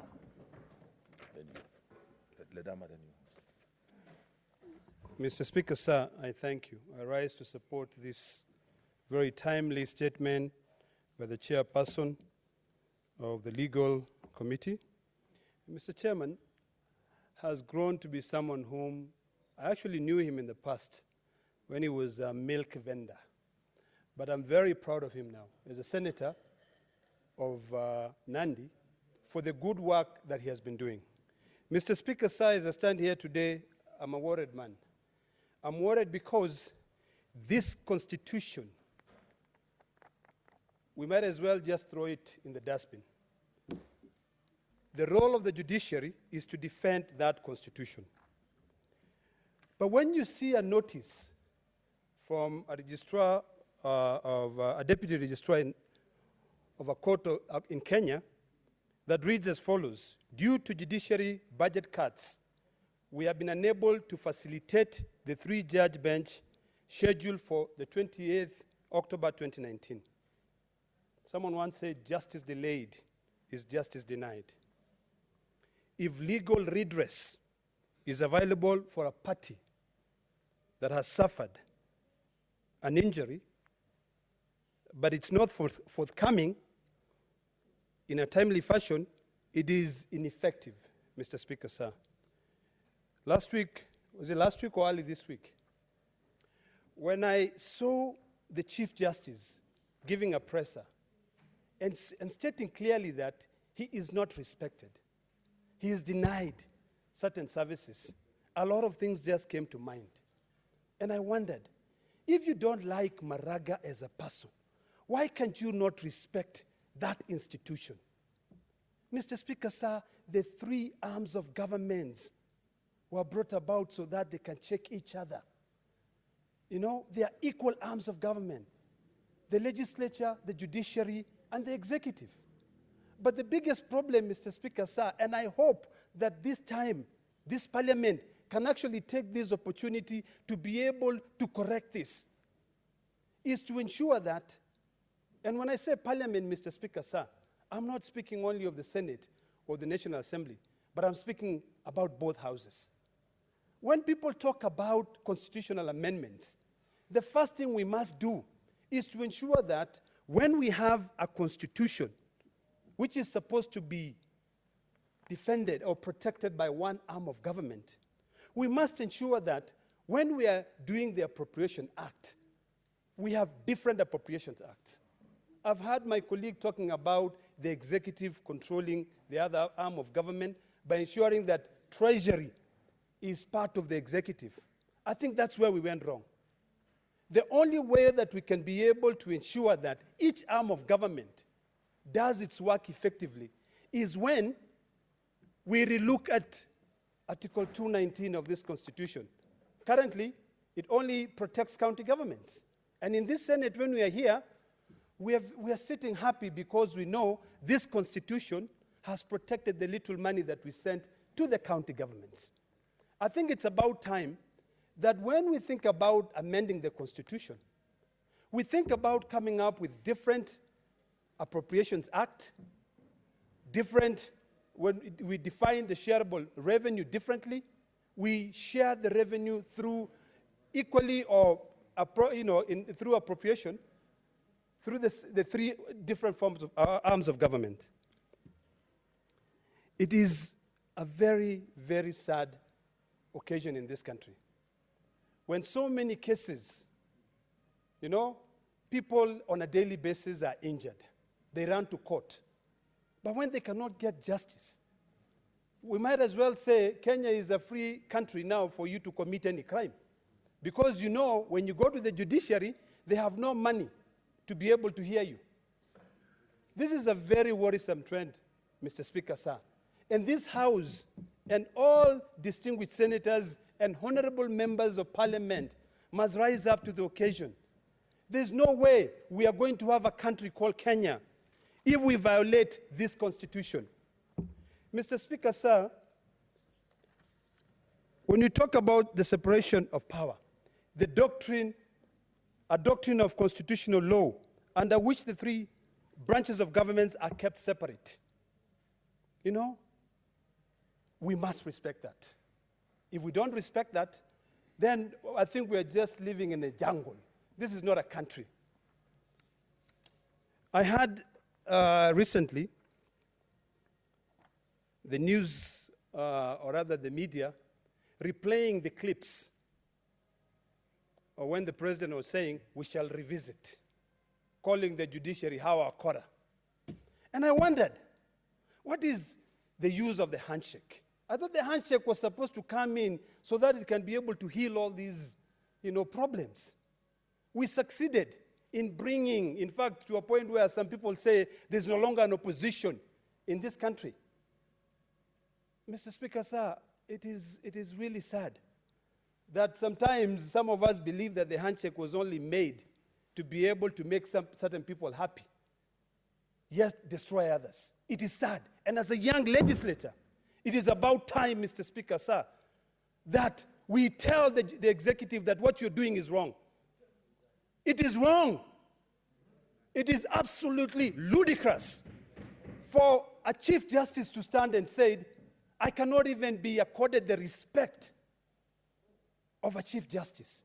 Hate the man, but respect the institution. Respect him, because he was appointed by you, Mr. Speaker, sir. Mr. Speaker, sir, what worries me is that if we continue like this, and I say this, and I'm going to repeat it again, every Kenyan is going to say there's no law in this country. Because where I'm supposed to get justice, hey, they are not given any money to be able to constitute a bench. So I think, and I pray to God, that reason will prevail so that we can be able to respect different opinions. We must respect the rule of law, Mr. Speaker, sir. Mr. Speaker, sir. You better start concluding, because we have a lot of interests. As I conclude, Mr. Speaker, sir, I want to request the President of this Republic to go back and spend a couple of days reading through this Constitution. That's number one. Number two, I request the President of this Republic of Kenya to call the Chief Justice, because I remember him making a statement saying that he hopes that the Chief Justice will be able to meet with him so that they can be able to caucus and talk about the issues of this country. And the President was right, because the Chief Justice's role is to link the judiciary with other arms of government. I hope that they can be able to do that now for the sake of this country we call Kenya. And at the end, we might be able to see the light at the end of the tunnel. Yesterday, Mr. Speaker, sir, we approved the debt ceiling. A lot of people are bashing us for having done that. And we came out clear and we said, we can no longer afford these commercial loans. If those commercial loans can be retired so that we can be able to have money in this country, please, the last people who should be denied money is the judiciary. Thank you, Mr. Speaker, sir. Senator Kangata.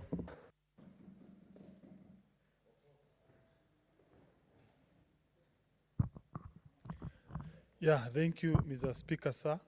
Mr. Speaker, sir, I have listened keenly to the representation by my fellow senators. Mr. Speaker, sir, I do respect their views. They have raised very cogent points. But be that as it may, Mr. Speaker, sir, allow me, exercising my right of expression, to, with all respect, Mr. Speaker, sir, disagree with those issues that have been raised. Mr. Speaker, sir, there has been raised an issue concerning what we call the separation of power doctrine. Mr. Speaker, sir, that argument was originally crafted way back in 1700 by a person who was called Montesquieu in his book that is called The Spirits of Law. And his argument was that it is the work of judiciary to interpret law, it is the work of parliament to make laws, it is the work of the executive to execute law. Mr. Speaker, sir, he argued that you ought not to fuse all those powers in one institution. Mr. Speaker, sir, with all due respect, I strongly believe we should allow the president to execute the law. We should give him that leave, Mr. Speaker, sir. Mr. Speaker, sir, the reason why I disagree with this statement, it is because it is failing to appreciate that the president is currently facing a major issue, which yesterday we went along to try to address it. The issue concerning a budget that was made by previous Cabinet Secretary of Finance, which budget was unrealistic, which budget, Mr. Speaker, sir, was not based on correct revenue projection. Mr. Speaker, sir, to address that issue, the president proceeded to advise the Treasury to do what we call austerity measures, to cut budget. Parliamentary budget has been cut. No one has raised it. Judiciary budget has been cast. I'm surprised this House is going at great length to go and start talking about judiciary, whereas its own budget has been cut, Mr. Speaker, sir. To me, that's a contradiction. Nah, it's unfair. It's unfair. What's your point of order, Senator Murkomen? Surely. No. Order, Senator Kangata. Mr. Speaker. Read the standing orders, Senator Kangata. Yes, Senator Mr. Speaker. Mr. Speaker, is it in order for Senator Kangata to, Mr. Speaker, mislead the House that the budget of Parliament has been cut?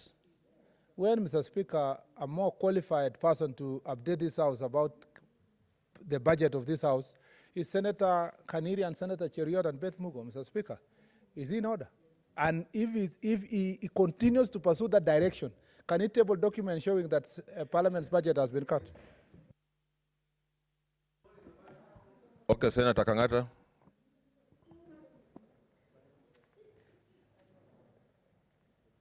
Mr. Speaker, sir, it is in public realm.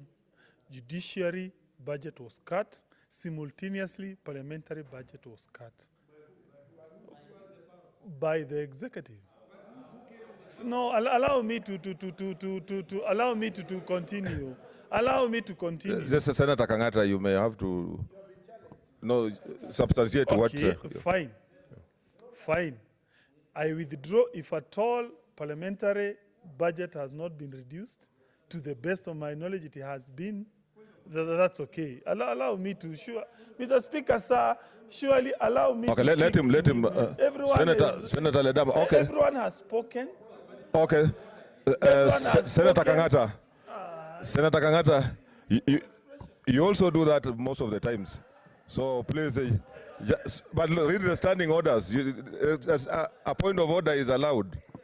Yes, Senator Ledama. Is Senator Kangata in order to misrepresent facts? He's lying to Kenyans. He knows very well that this House and the National Assembly is the one which is tasked with the division of revenue.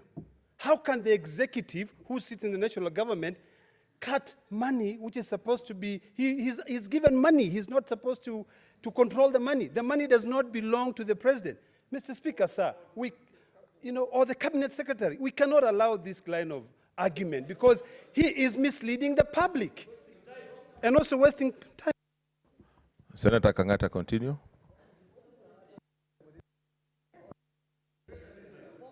Yeah, Mr. Speaker, sir, I agree there's one mistake that the executive appear to have done. The idea of trying to abrogate itself the power to undertake budgetary cuts. That one I agree. They ought to have brought what is called a supplementary budget before the National Assembly.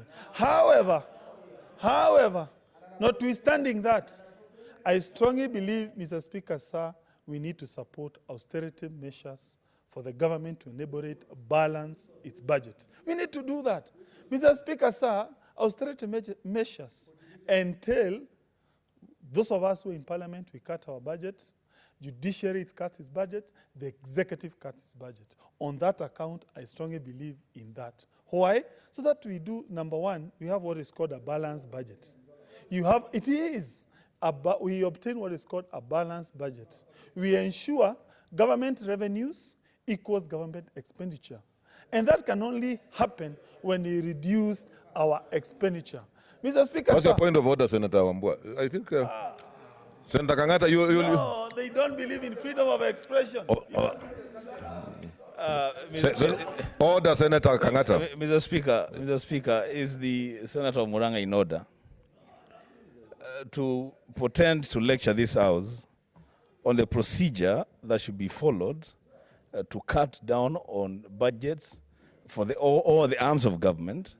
If that is the line that he's taking, then he is off the line in terms of the statement that was issued by the Senator for Nandi. The Senator for Nandi is saying that the executive should not go into the judiciary and cut the budget of the judiciary. So what are you talking about? Senator Kangata, I think just be careful with what you are saying, because these are your colleagues and points of orders are allowed, and if you pursue a line that will attract many points of orders, there's nothing, the Speaker cannot assist you. Yeah, yes, thank you, Mr. Speaker, sir. I respect your decision. I respect your... Senator Orengo, what's your point of order? No. Mr. Speaker, there is the point of order about relevance. What we are discussing is the statement by the chairman of the Legal Affairs Committee. What is there in the statement that he disagrees with? And don't say about austerity measures, because the government has not declared any austerity measures. Yeah, just tell us where you stand.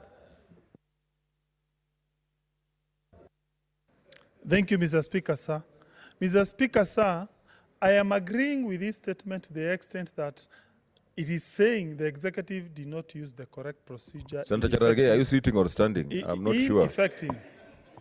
Mr. Speaker, sir, I am agreeing with this statement to the extent that the executive did not follow the correct procedure in undertaking the cuts. However, I am supporting the spirit of what we call austerity measures. Government should reduce its expenditure, whether the executive... Yes, I'm referring to it. Number two, Mr. Speaker, sir. Number two, parliamentarians, after every 5 years, you are held to accountable by the people of Kenya.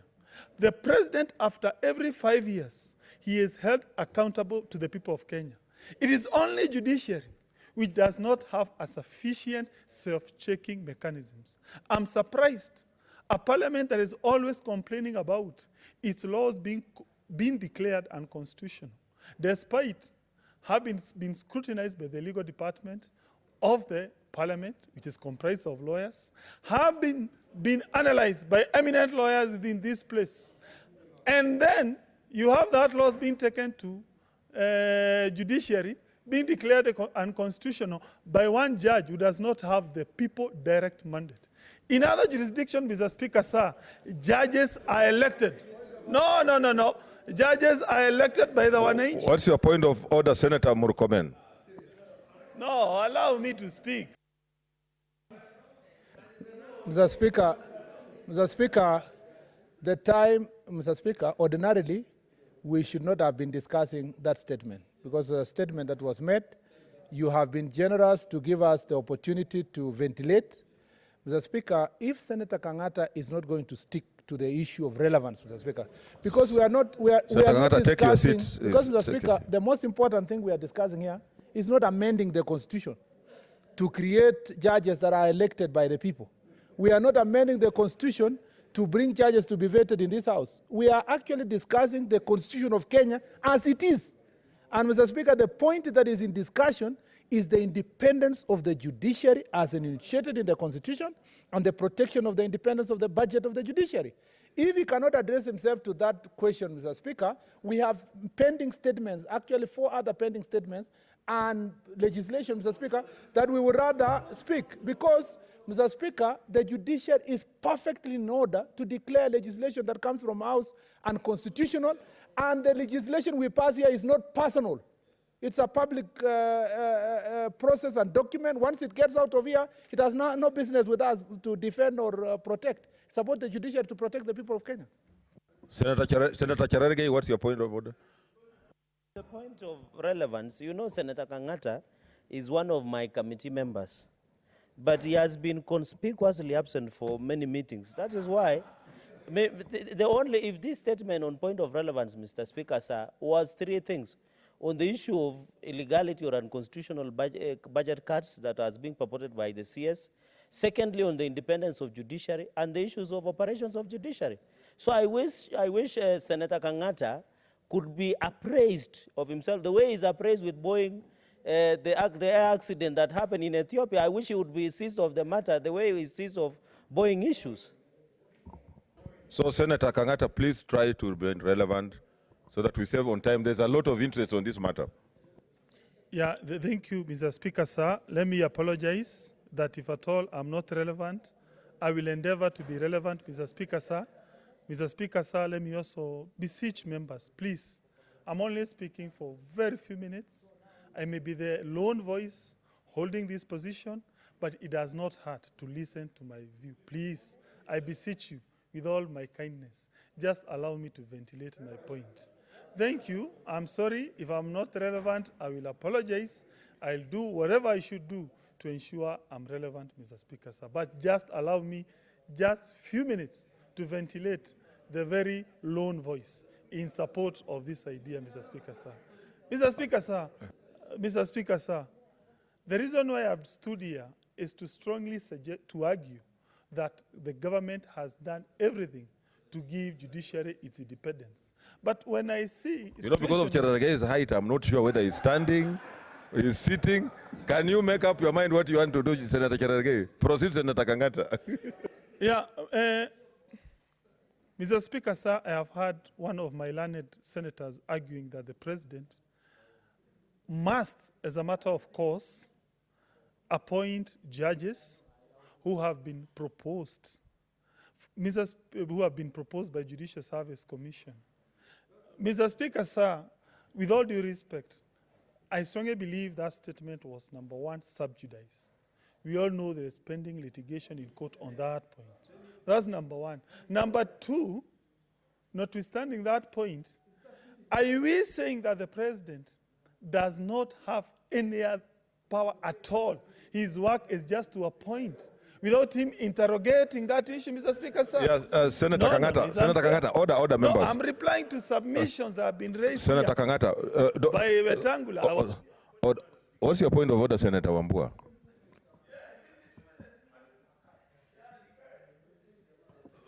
Senator Kangata, you are being... Mr. Speaker, I want to plead with the chair. Mr. Speaker, that you find Senator Kangata grossly out of order. Mr. Speaker, he has been reminded so many times about being relevant. This statement, Mr. Speaker, has got nothing to do with the appointment of judges by the president. Stick to the statement. That was a statement by... Stick to the statement, Mr. Kangata. Senator Kangata, I give you 2 minutes to conclude because we must make progress.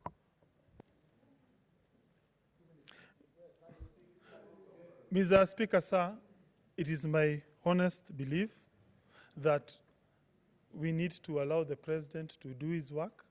Mr. Speaker, sir, when you look at the president, he has a mandate that he has to deliver. He has set out certain elements that he has to do. I hold the view that judiciary has been fettering president in delivering his vision. And therefore, Mr. Speaker, sir, I strongly believe that we need to do something to ensure judiciary does not vitiate the vision of the president. Put yourself as a president, Mr. Speaker, sir, or any other senator here. Imagine you are making every appointment, it is being stalled in court. You are persecuting people. They are being stalled by court orders. You are being, no, allow me. What's your point of order, Senator Orengo? No, allow me to do. No, there's a point of order. Now, Mr. Speaker. Order. Mr. Kangata has to declare his interest. Mr. Kangata, I'm leading him in a case where we have gone to the court. He had to run all the way to Mombasa to challenge the actions of the executive in the campaign against corruption. Now he's saying that the judiciary is interfering. And he was running to the courts when the the people were being locked up. I think he cannot blow hot and cold. Yeah, he should declare interest. Senator Because when he's in court, he's saying something else. Senator Murkomen. Mr. Speaker, I really want to plead with you to protect Kangata. The more you give him more time, the more you are harming him. Because, Mr. Speaker, I will not allow, as the majority leader in this House, and Kangata serves under me, that it can be insinuated in this House that President Uhuru Kenyatta is trying to punish judiciary. Because what Kangata is trying to say in this House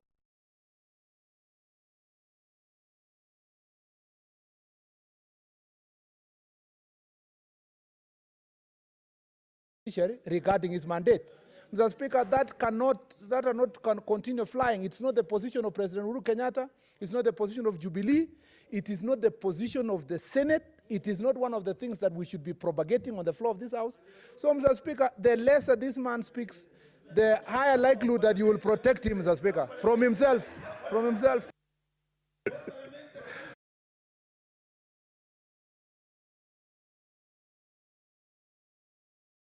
Quoting and saying things that are not. Please conclude so that we are able to make progress. Yeah. Yes, Mr. Speaker, sir, personally, I'll be bringing legislative proposals very soon to address some of the salient points that I'm raising, Mr. Speaker, sir. I appreciate that we need to support what we call independence of judiciary, but I also strongly believe the president must be allowed to achieve his vision. I strongly believe that judiciary, yes, in some instances is doing a good job, but I also believe it is also in several instances doing a very bad job. I have seen a Court of Appeal decision saying that men and men should marry, should have same relationship. Surely I was so ashamed as an African that in this, whereas, yes, I was very shocked. For me, when I see a judiciary that is not elected by any person, no one has elected a judge. Senator Mwaura, what's your point of order? Man should have a relationship. Order, Kangata. That's not the judiciary I envisioned. Order, Senator Kangata. Senator That's not Mwaura. the judiciary I envisioned. So, Mr. Speaker, you know, we are here as Parliament, as an arm of government, and our role is to oversight and to ensure that there is parity in whatever decisions that are made for the benefit of Kenyans. The moment I'm listening to my good brother and friend, Senator Kangata, invoking the name of the president in this dispute, is he really in order to address the budget cuts to the person of the president as to occasion the thinking that the president has a personal vendetta with the judiciary? Mr. Speaker, when you hear Senator Kangata arguing that budget cuts can be done based on judicial decisions, based on judgments, does it say that there should be no rule of law? Mr. Speaker, I think I would want to advise him and to caution him that he should address the executive in totality rather than the person and the office of the president. Senator Kangata, you have 1 minute and you can see that you are alone. Just conclude. Thank you, Mr. Speaker, sir, and I'm very educated by the representation by my colleagues. I am quite happy that they have been able to give very cogent arguments in support of the so-called interference of judicial independence. But on my own opinion, Mr. Speaker, sir, I still stand that we have a situation of what we call judicial overreach. In several jurisdictions, Mr. Speaker, sir, like Canada, you cannot go in Canada, for instance, Mr. Speaker, sir, and do what is called judicial review. In UK, there is nothing called judicial review. A law that is made in Parliament, yes, allow me to finish. You only do judicial review in UK only under what we call the Human Rights Act. That was an end, by the way. No, it is true. Judicial, I'm arguing there has been judicial Order, overreach. Order, Senator There has been Kangata. judicial overreach. Order, Senator Kangata. Can you conclude? Okay. Yes. Leader of majority. There has been judicial overreach. Leader of majority. Mr. Speaker, even Mr. Speaker. Order, Senator Kangata. Thank you, Mr. Speaker. Order, Senator Kangata. Order, Senator Kangata, please, order. Mr. Speaker, I would want to, Mr. Speaker, inform the House that I know Senator Kangata is a very intelligent young man. Now, Mr. Speaker, I suppose that it is the person who's watching in the gallery who is confusing. Otherwise, he's very brilliant mind, Mr. Speaker. And even to that person in the gallery has done a very bad job. Because, Mr. Speaker, there is no argument that can be made in that direction insofar as independence of institutions are concerned. Mr. Speaker, sorry to interfere with, I know you want more people to contribute, but just interceding motion. Mr. Speaker, sir, I beg to move that pursuant to Standing Order 15 and Article 107(1) of the Constitution, the Senate elects Senator Abshiro Alake to preside in the absence of the Speaker and the Deputy Speaker over the sitting of the Senate for the remainder of the day. Mr. Speaker, sir, I beg to move and I request Senator Orengo to second.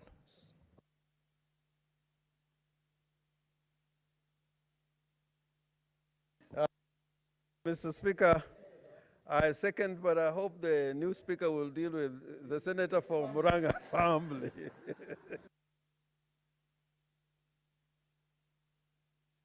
Okay, Honorable Senators, order Kangata, Senator Kangata. Honorable Senator now propose the question, which is that Senate elects Senator Abshiro Halake to sit in as the Speaker.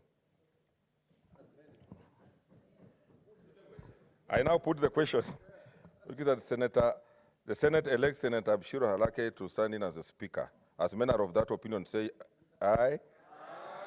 As many of a counter view say nay. The ayes have it.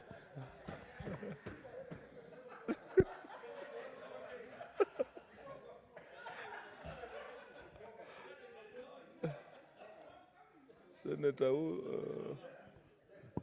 Kabaka.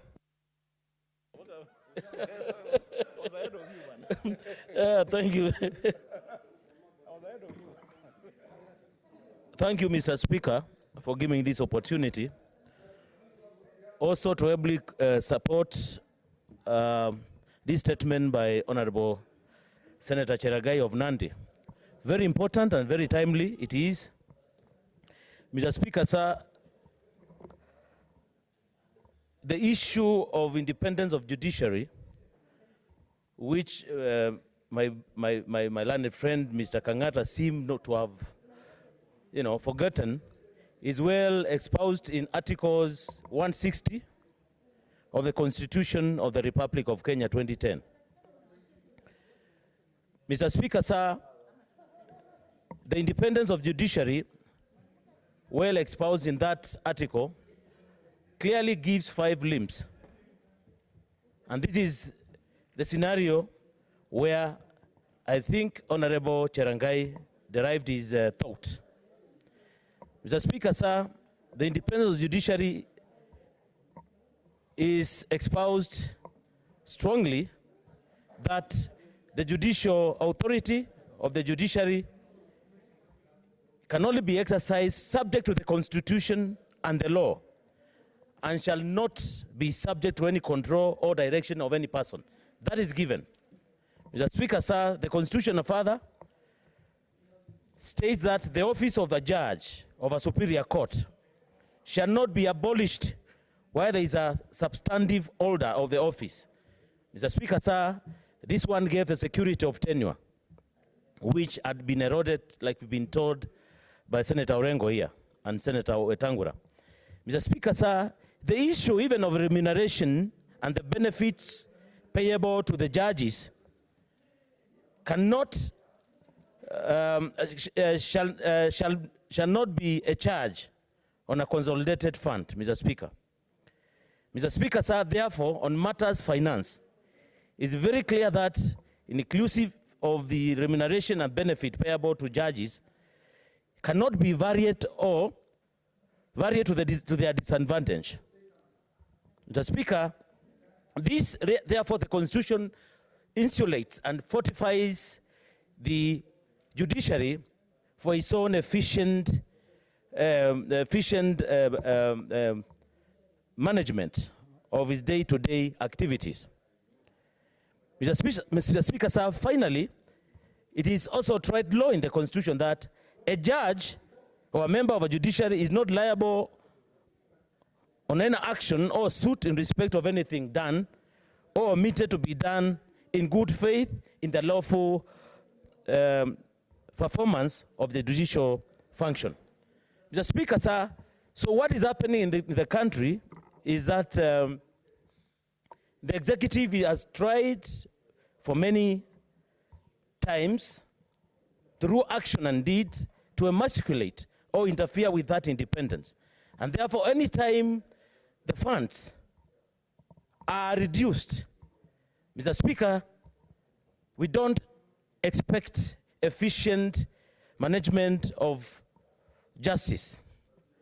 Mr. Speaker, sir, the independence or the separation of the three arms of the government, as has been said, more so by Montesquieu, and also the rule of law, because they go hand to hand, the rule of law and separation of powers, as expounded by John Locke, a British intellectual. Mr. Speaker, we are saying that very clearly that, Mr. Speaker, sir, even the judiciary doesn't even interfere with the activities or the function of the parliament. We've heard Lord Denning, master of role as is known, that in a point of admissibility of evidence in a criminal justice trial, and also on the interpretation of the laws, very clear the judge says that whereas is not bound by the answered, parliamentary answered reports, but sometimes he finds himself referring to the said answered for purposes of determining the so-called the mischief which was intended by the parliament. And therefore this shows the respect upon which the judiciary has towards the parliament. The problem, the rogue, or the elephant in the house, Mr. Speaker, sir, is the executive, is a rogue executive. Whenever the executive in any country decides not to respect the other arms of the government, therefore that sounds a death knell to that republic. The republic ends up being a banana republic. And that's why, Mr. Speaker, sir, as I want to wind up to give other senators an opportunity, that is why we have under Articles 145, a provision for testing the rule of law by looking at the impeachment laws. So that where, under sub-article 1, the executive or the person of the president, the head of the executive, commits gross misconduct. Mr. Speaker, sir, the parliament is called upon, especially the Senate, to impeach the head of the executive. And therefore, Mr. Speaker, sir, I need to say that His Excellency, the President, need also to be given the proper guidance in law by the Honorable Attorney General, so that he won't be caught by this provision of gross violation, because that could be the direction. Mr. Speaker, sir, I support the statement by Senator Cherengai. Honorable Thank you. Senators, we still have a lot of interest, and this is a topical matter. I want everybody at least to say something.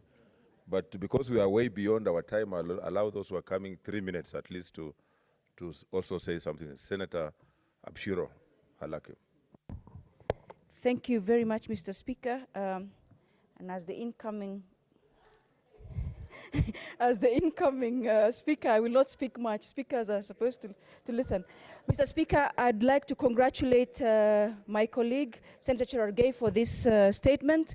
Mr. Speaker, allow me to mention that an independent judiciary is critical to promoting peaceful and inclusive society, and that one of the pillars of the rule of law in modern state is the division of powers between the legislature, the judiciary, and the executive. Mr. Speaker, I will speak to the role of Parliament in letting down. Listening to the Chief Justice a few days ago on Monday, I was very saddened that he has been subjected to that level in civility, in addition to the lack of funds. But the level of civility, the level of disrespect for an office such as the Chief Justice's is really unacceptable. Mr. Speaker, Parliament has let the judiciary down. I think we should look at our role as even we shout on top of our voices about the executive. Let's look at our role as Parliament and how we have played a role in how we've let the judiciary down. Mr. Speaker, the relationship and interactions between Parliament and the judiciary is central to a good governance and key to ensuring culture of rule of law and justice. Mr. Speaker, we make laws, and these laws are validated and applied by the judiciary. If we think that the disrespect and the incivility that the Chief Justice is suffering, we are safe, we are not safe, because we are the ones who make these laws. And these laws are to be validated and applied by the judiciary. If the judiciary is not independent, if the judiciary doesn't have anything to apply these laws, then where on earth are we expected to contribute to the rule of law in this country? Mr. Speaker, what we don't realize as legislators is that an independent judiciary is essential to safeguarding even other arms of government. In fact, what executive should realize, if the judiciary does not have the powers to do its job, we are all in trouble, Mr. Speaker. Because who are we legislating for? Who is going to apply these laws? These laws we are making here and spending the whole day here, where are they going to go if the Chief Justice and his team cannot apply these laws? Mr. Speaker, I don't want to say too much. We, as House of Parliament, have the purse. It is Parliament that gives resources. It's Parliament that puts laws in place to even put judges in place. So I think if there's one person or is one branch of government that should really realize that we are contributing to the dysfunction of the other arms of government, it's ourselves. And we should look at how we can rectify these things. And I think we should start by legislating to protect the independence of judiciary as soon as possible. And we must support and have sufficient resources allocated to the judiciary and ensure that parliaments work as guardians and oversights. And Mr. Speaker, I support this and I congratulate Senator Cherargei. Senator Mwenye Haji. Asante Mheshimiwa Spika kwa kunipa fursa hii kuunga mkono taarifa ya mwenyekiti wa kamati ya sheria na haki za binadamu ya bunge la Senate.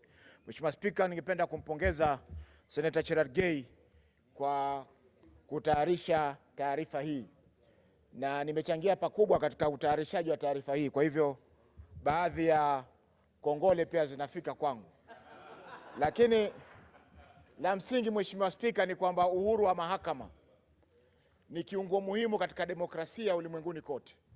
Na ndio maana kila sehemu mahakama zinapewa uhuru wao ili kuhakikisha kwamba zinaamua haki baina ya wananchi na serikali na wananchi kwa wananchi. Kwa hiyo Mheshimiwa Spika, ni muhimu kwamba sisi kama bunge la Senate tusisitize juu ya umuhimu wa uhuru wa mahakama. Mheshimiwa Spika, uhuru wa mahakama uko mara mbili. Kuna uhuru wa utendakazi ili kwamba mahakama zinapofanya kazi haziingiliwi kwa njia yoyote. Na ndio maana tuna kamati ya Judicial Service Commission ambayo inasimamia mahakama kama vile ambavyo bungeni tuna Parliamentary Service Commission. Mheshimiwa Spika, kwa siku za karibuni uhuru wa kamati hii ya usimamizi wa mahakama imeingiliwa katika utendakazi wake kwa sababu mapendekezo ambayo yamepelekwa kwa serikali kuhusiana na uchaguzi ama uteuzi wa majaji umekwamishwa. Kwa hivyo hiyo ni kuingilia uhuru wa mahakama Mheshimiwa Spika, na ni lazima sisi kama wabunge wa Senate tukemee jambo hilo.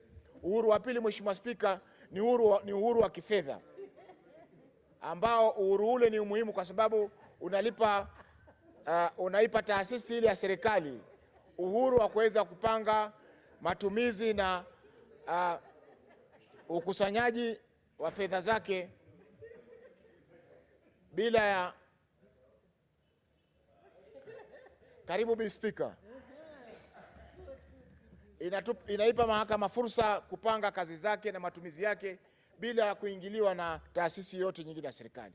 Kwa hiyo Mheshimiwa Bi Speaker, ni kwamba kwa sasa mahakama za Kenya zimepata misukosuko ambayo inasababisha kuangalia utendakazi wake na vile vile kuona kwamba mahakama zinalindwa, kwa sababu ndio mahali pekee raia wanapoweza kukimbilia wakati wamepatia matatizo.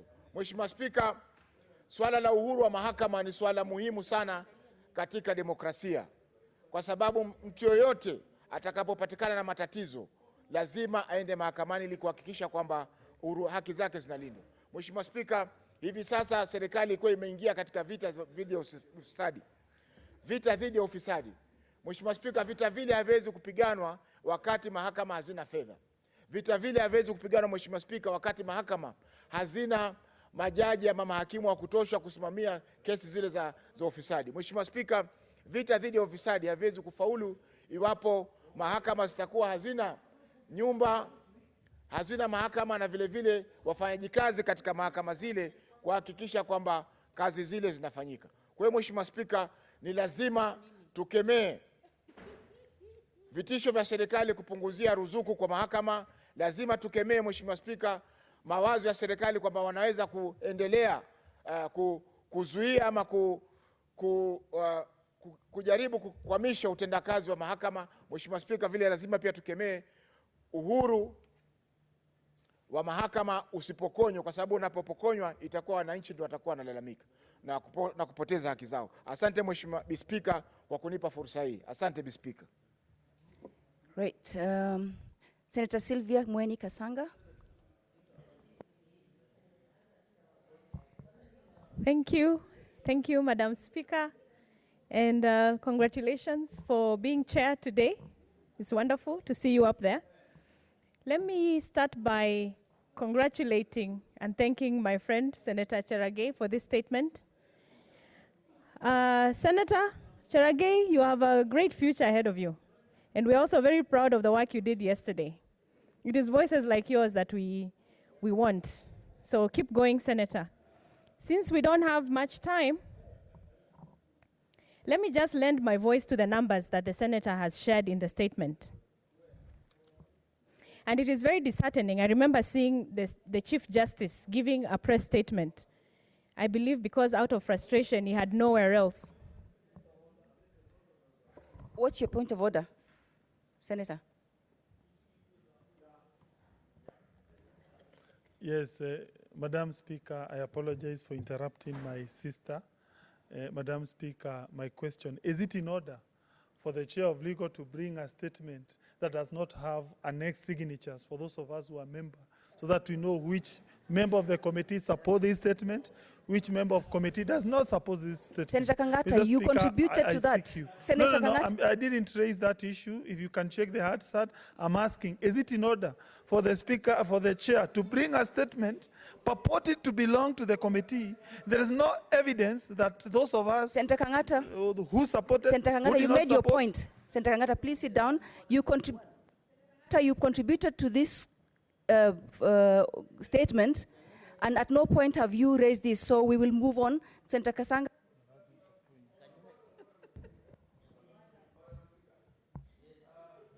I apologize, and congratulations. You know, Senator Kangata is the deputy whip of the majority. He is supposed actually to lead in many ways, including educating us on standing orders.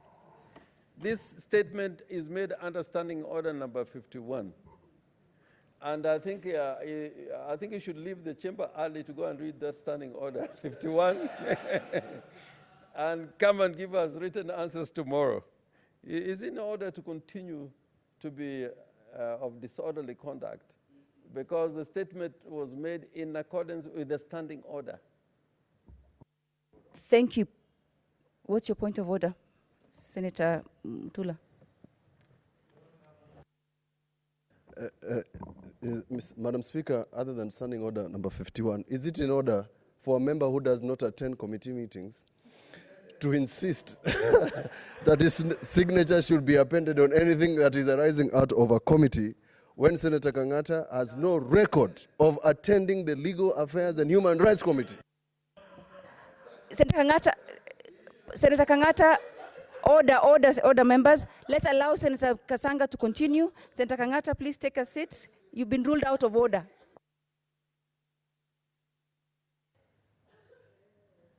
Thank you, Madam Chair. I don't know why, Senator Kangata, you're up and about this statement. It is a topical issue and Kenyans are interested in listening to this. You should just let it fly. And besides, also you're a legal person. You should be the one advising us on these issues. But back to my statement. Senator Cheragai has highlighted on the unconstitutional process that has been used to cut the budgets for judiciary, and it is absolutely unfortunate. And what comes to my mind at this point in time is also the role of Parliament, as Senator Habshiro, now chair, had mentioned. Because this process is supposed to rightfully pass through Parliament. The Chief Registrar shall prepare estimates of expenditure for the following year and submit them to the National Assembly for approval. And I hate to have to quote a member of Parliament who was on the media the other day saying how National Assembly has failed Kenyans, for they have failed in their role to manage budgets and to put the government executive in check when it comes to spending and borrowing. And as I was trying to listen to Senator Kangata trying to say that we should support austerity measures, yes, we are where we are. We are where we are with having overspent on loans that we have taken. And now we have to look for loans to retire the current expensive loans. So it's a question of turning around a business. And how do you turn around a business? Is judiciary where you're going to get your savings from? And this is where it becomes really sad, because we are wondering, where have they checked to look where to cut money from? From the figures presented in this statement by Senator Cheragai, world over, judiciary is given 3.5% of national budget. Currently, from this statement, you can see 0.57 for the budget of 2018-2019. The year before, 0.7. A far cry. And beyond that, they want to cut it by half?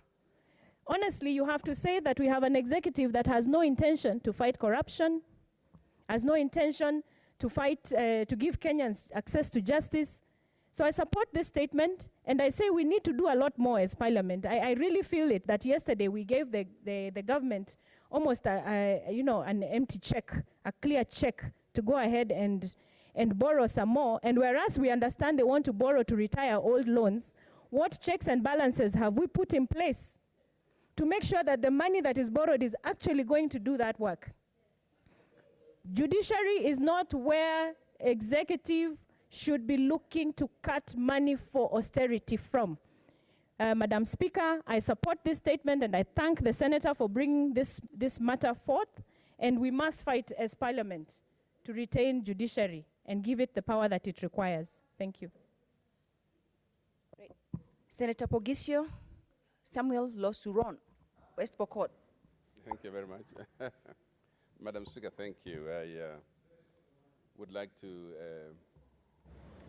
join my colleagues in supporting the statement by Honorable Cheragai. Madam Speaker, it is in a crisis, when the situation is bad, it is better to say things as they are. If there is a fire in the house, Madam Speaker, you don't start saying, excuse me, please, may you leave the room if you want to. You always say fire, and people know how to run. When we are in a crisis, let's face it as a crisis. And I hope that what we did in allowing the government to borrow may help some of these situations, alleviate some of these situations, because maybe now there will be money for the judiciary and all the other arms of government. So, Madam Speaker, it is the responsibility of the committee. It is the responsibility of this House. It is the responsibility of all legislators to respect the various arms of government, to make sure that we fight for all arms of government to get their share of the budget, so that everybody can do their function and do it well. And I know that when the Honorable Senator, the chair of legal, and is raising these matters, that he means well for the country. I don't think, Madam Speaker, that he can be accused of being anything other than a well-meaning Kenyan when it comes to issues of his committee. And as we are the ones who are representing these people in the House, the other arms of government don't get to come to the House. So we must therefore play our role as the chair here has decided to do. Madam Speaker, there are certain parts of the country where we need to have much more done by the judiciary, though. Speaker, there are a number of people who don't even know, have never been to a courtroom, who don't know anything about our laws. There are very few people in this country who, when they go to court, don't even know what to do. They have no idea. I can quote you from my own county of West Pokot. The majority of the people, until recently, when the judiciary decided to have a judiciary day, did not even know that we have judges there or magistrates there. And Madam Speaker, there is a lot to be done to make our people aware of the law. It's not just the functions that we know here, even just creating awareness among the people. And so I'm asking the committee, if you survey this country, the literacy rate in certain parts of the country requires that we have to simplify the law for them to understand. And so we have a lot of work to do, and I agree that the money needs to go there. We need to support. I don't want to condemn anybody at this moment, but with those few remarks, Madam Speaker, I do support. Thank you. Senator Wambua Enoch Kio.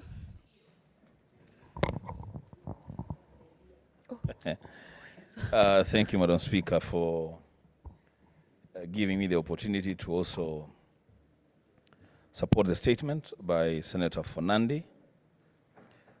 Madam Speaker, I want to begin by saying that a time has come that this country, and especially the leadership of this country, must help Kenyans to debunk the notion that the executive is charged with the responsibility of dishing out money and cutting budgets for the other arms of government.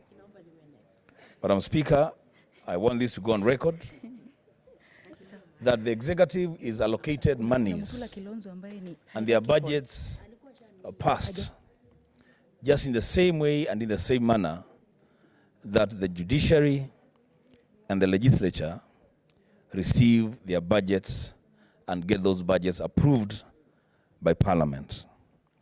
And so, Madam Speaker, it will be pretentious of the executive to want to create the impression that they have a role and a responsibility in determining the budget lines for other arms of government. Madam Speaker, the most appalling thing about this whole process is that junior officers who are vetted by Parliament and given public offices, once they occupy those offices, they begin to behave like demigods and laws of impunity.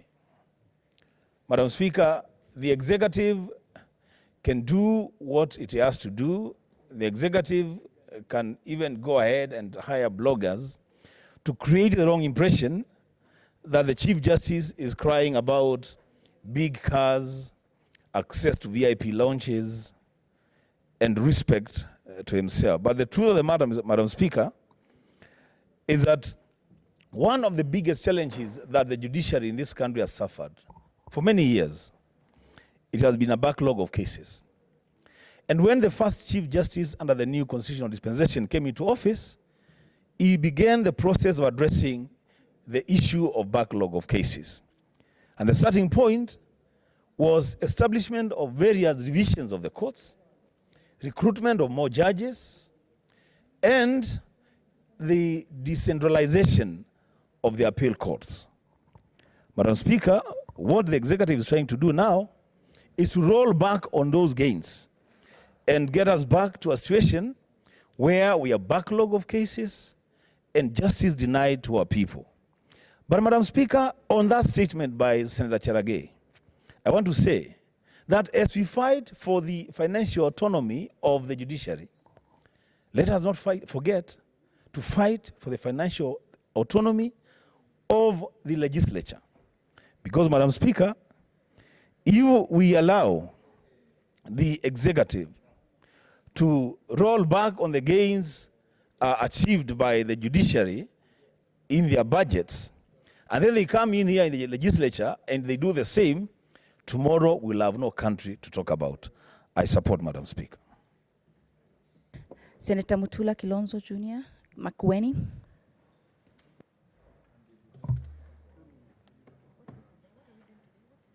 Thank you, Madam Speaker. The Chairman of Legal Affairs and Human Rights, Senator Cherargei, is living up to the word firebrand politician by raising this very, very important matter. Madam Speaker, congratulations on your election. I hope and pray that you sit on that seat on merit, election by senators to become the Speaker at one time when I'm still around. The second thing, I want to say, third, Madam Speaker, the fund of the judiciary, we are just reading in the news, has been restored as we are having this discussion. It's a good thing, but at the same time, it suggests strong arm tactics that are being used by the Treasury to intimidate, because the idea of having a judiciary fund, the idea of having that complete separation of powers was to ensure that the judiciary doesn't suffer like it is. This morning, Madam Speaker, for the first time since I started practicing law, judges have been accused in the newspapers without a tribunal. The Standard reports 4, the Nation reports 9. In the Standard, they have put pictures of those judges. That is defamation. Justice Mombing Ngugi has been defamed. Justice Muchelule has been defamed. Justice Tuyot has been defamed. And Madam Speaker, we cannot allow this, because there is a Kenyan somewhere appearing before Justice Mombing Ngugi today and expects that Justice Mombing Ngugi, like Caesar's wife, is going to be above reproach. It's a sad day, and I don't know who is going to save this country, because the judiciary is under threat. Legislature, apparently from the newspapers, we are also been swallowed by the executive. Who is going to save this country if the judiciary itself and the legislature that is supposed to defend the judiciary and vice versa, Madam Speaker, ends up in the chaos that it has? Madam Speaker, I have very sad statistics about the standoff between the President and the Judicial Service Commission. The advisor of government, Justice Kihara Kariuki, sits in the Judicial Service Commission. The President of the Republic has disagreed with JSC, where is his advisor, is sitting. What does that say about the conduct, character of Justice Kihara Kariuki, a man we respect? I have it on record, Madam Speaker, that up to 7 judges are retiring by 2019 in the Court of Appeal. We have a shortage. They have estimated that in the current state of affairs, in the Lands Division, in the Environment and Land Court, Madam Speaker, in the current state of affairs, assuming nobody files a case in the Land and Environment jurisdiction of the High Court, it will take 4 years to complete their cases. Madam Speaker, that is already a violation of the fundamental rights of the citizens of this republic. I would request the chairman, the good chairman, the firebrand senator from Nandi, to bring this good gentleman to the Senate. The National Assembly has not done it. Please call them. Call them here so that we can deliberate on this issue. In the book of Isaiah, say, come, let us reason together. We want to know what the problem is with these 2 arms of government. But Madam Speaker, I want to say that it's a tragedy. I hope we do not get to a situation like in 2007, where people take the law into their own hands because they do not trust the judiciary. It is a tragedy. And I'm telling you, an impeachment of somebody is something that is already cooking somewhere by violating the Constitution continuously. Thank you. Senator Inima Gertrude Musuruve. Madam Speaker, thank you very much for giving me an opportunity to add my voice to this statement. Madam Speaker, I want to begin by congratulating Senator Cheregai for coming up with this statement. Madam Speaker, when I was growing up, I remember during the English class lessons, we used to have similes, as sober as a judge. Madam Speaker, you know, that's me, simile. From a very young age, I knew very well that judges were able to do whatever they did and whatever they said in a very sober manner without any form of interference. But Madam Speaker, I don't know, it is paradoxical, and I didn't know how to behave when I had a statement from CJ, you know, Maraga, stating that I will choose which functions to attend. Madam Speaker, this statement is heavily loaded, and it really connotes a lot, you know, in the fraternity of law and all that, Madam Speaker, when, you know, a judge makes such a statement and is really sober, in his right minds, it tells you, Madam Speaker, that he's not able to hold his emotions anymore, he's not able to keep anymore, but he has decided to let go because he wants to be free in his heart, he wants to be free in his mind. Madam Speaker, as a nation, there's need to really, for everyone to realize that this constitution we are talking about cannot work without the judiciary. And I'm saying like this, Madam Speaker, because the judiciary interprets and protects the Constitution, Madam Speaker. There are instances when people come up with statements that, you know, don't seem to hold water. There are instances when people are even put in as a result of the statements they made at some point. But when the statements are taken to the judicial system, Madam Speaker, when they're analyzed critically, and when they're analyzed impartially, people go scot-free, Madam Speaker. So I want to say, Madam Speaker, that the judiciary serves a lot for Mwananchi as the watchdog of the ills that happen in the society, Madam Speaker. Because without the judiciary, so many ills will take place in the society, but the common man will be helpless, the common man will be defenseless. There are instances, Madam Speaker, even when people have been put in and accused wrongly, that you did this and that. Then after 10 years, it comes out clearly that these people were on the right, Madam Speaker. So I want to say, Madam Speaker, that the judicial system should be given, it should not be given the teeth, it has the teeth, but the teeth must be enhanced, Madam Speaker. So I want to say, Madam Speaker, in enhancing, you know, the teeth of the judiciary system, they need to be remunerated very well. They need a package that is handsome.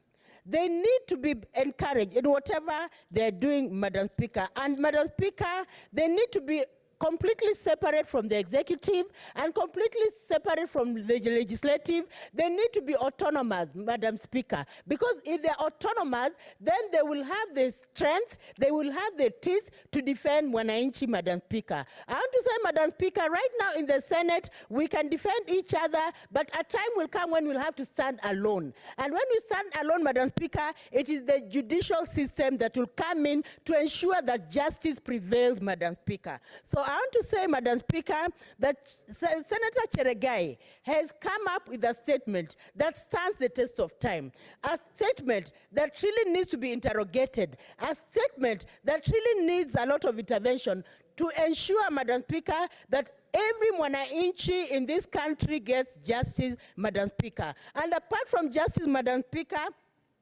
it has, the statement will also ensure that we defend this constitution, Madam Speaker. In the constitution, there are so many clauses that seek to defend Mwananchi. But Remember, Madam Speaker, if the judicial system is a toothless bulldog, then there's no way the Constitution will be defended. We must defend the Constitution in order to serve wananchi, because we must be committed to serving wananchi who have actually elected us to be where we are. Thank you, Madam Speaker. I support this statement. Great, thank you. Senator Masitsa Naomi Shionga. Thank you, Madam. Thank you, Madam. Thank you, Madam Speaker, for giving me this opportunity to support the statement and congratulate Senator Cherereke, Senator of Nandi, for bringing or coming up with this statement, and also to congratulate you for having acquired the new status of Madam Speaker. And I would like you to hear this from me, Madam Speaker. I'm congratulating you. Yes, thank you. Madam, I just wanted her to realize that I was congratulating her for the new seat. Madam Speaker, the interference to judiciary or of the judiciary from the executive is uncalled for, it is unworthy, and it is violation of the law according to the Constitution. Madam Speaker, many have spoken, but you get to understand, or we get to understand, that the three arms of the government are independent of each other. And we, all of us, or these three arms of the parliament, draw money from the taxpayers. They draw their budget from the taxpayers' money. Hence, no arm of the parliament is executive, or it is important, or it is above any other. And if you look at the judiciary, the way it is being interfered with the executive, especially when it comes to budget cuts, it is actually the highest violation we have ever experienced since independence. Madam Speaker,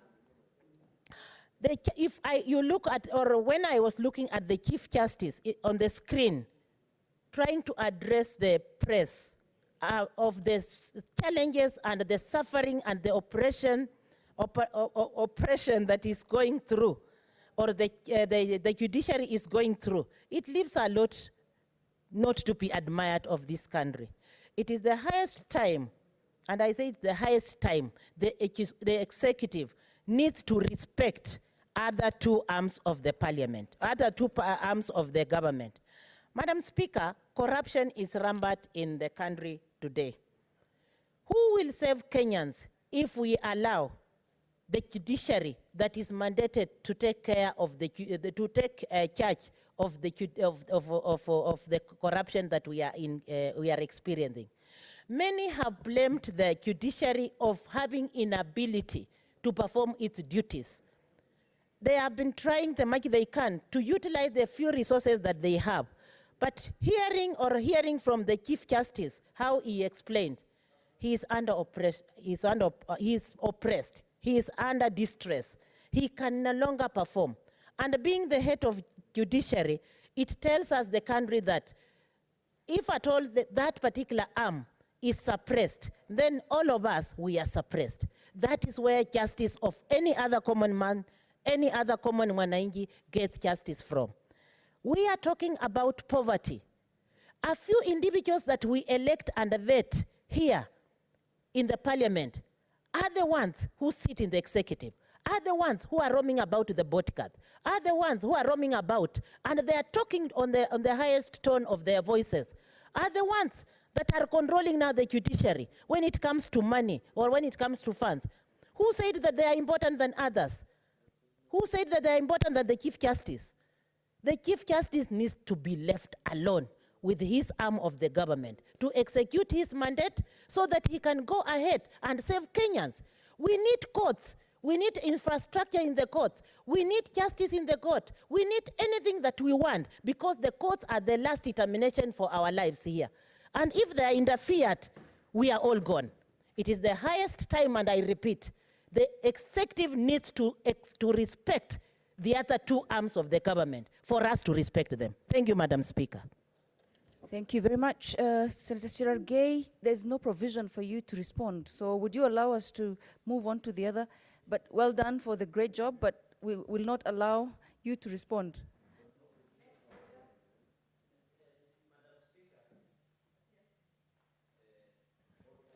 what? Is it a point of order or on what? Yeah, just a point of information.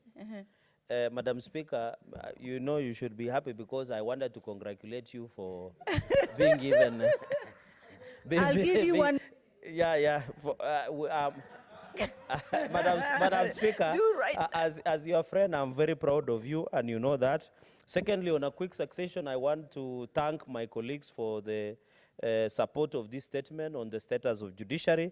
Secondly, Madam Speaker, I want to confirm to my colleagues that as a committee on behalf of Justice, Legal Affairs and Human Rights Committee from next week, we'll engage various stakeholders on this issue, the Attorney General, the CS in charge of Treasury, and the Chief Registrar of Judiciary, so that we can have a conversation. I think that time I want to welcome colleague senators during that time when we're having the CS Treasury, AG, and Chief Registrar to come so that we can have a conversation. So all your concerns on legal intervention and everything that you have said, I've listened keenly, Madam Speaker, and as a committee we are going to follow up so that we can have a more powerful and independent judiciary. I thank you, Madam Speaker. Great, thank you. Honorable members, we will defer. I think we've spent so much time on this particular statement, and rightfully so. So we will defer all the rest and go to the statement by the Senate Majority Leader on the business of the Senate for the following week. Senator Lekina. Madam Speaker, I thank you. And I also want to congratulate you. You're an amazing senator, and to see you sitting there, I can guarantee Kenyans that this House will be in order.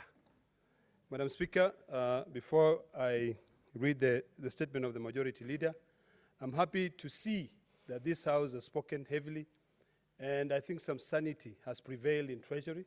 I'm reading from the news that the judiciary money has been restored. So it shows that this House, when it starts speaking, Kenyan listens and everyone listens.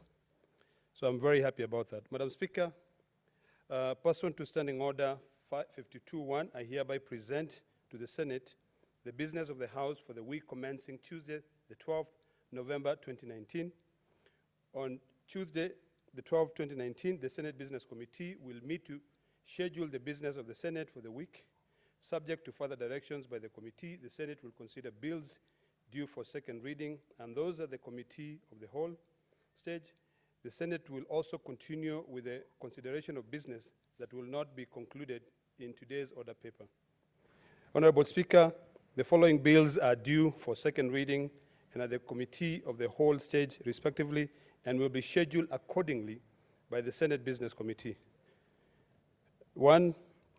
Bills at second reading stage: the Registrations of Persons Amendment Bill, Senate Bill number 14 of 2019.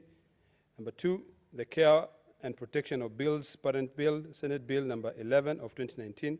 The Kenya Sign Language Bill, Senate Bill number 15 of 2019. The County Licensing Uniform Procedure Bill, Senate Bill number 17 of 2019. The Statute Law Miscellaneous Amendment Bill number 2 of National Assembly, Bill number 13 of 2018. The Alternative Dispute Resolution Bill, Senate Bill number 19 of 2019. And Madam Speaker, bills at the committee of the whole stage. The first one is the Retirement Benefits Deputy President and Designated State Officers Amendment Bill, Senate Bill number 2 of 2018. The Kenya Medical Suppliers Authority Amendment Bill, Senate Bill number 38 of 2018. The Cancer Prevention and Control Amendment Bill, Senate Bill number 9 of 2019. The Street Vendors Protections of Livelihood Bill, Senate Bill number 10 of 2019. The Establishment of Children's Homes, Senate Bill number 12 of 2019. The County Tourism Bill, Senate Bill number 5 of 2019. And the County Hall of Fame Bill, Senate Bill number 39 of 2018. Madam Speaker, I urge respective standing committees to expedite consideration of the aforementioned bills and to table reports within the stipulated timeline.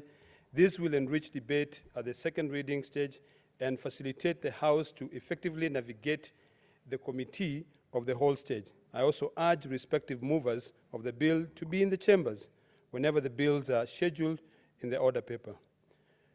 Honorable Senators, Standing Order 51(1)(b) provides for quarterly reports for the House by a select committee relating to their activities, including consideration of bills, statements, and petitions, and inquiries undertaken. During its sitting held on Tuesday, the 5th November 2019, the Senate Business Committee approved a schedule of reports by a select committee. The schedule indicates the date when a select committee is required to make a statement pursuant to the aforementioned standing order is attached to this statement. In this regard, I urge respective chairpersons to prepare accordingly. Madam Speaker, I thank you and hereby lay the statement of the statement on the table of the Senate. Next order, please.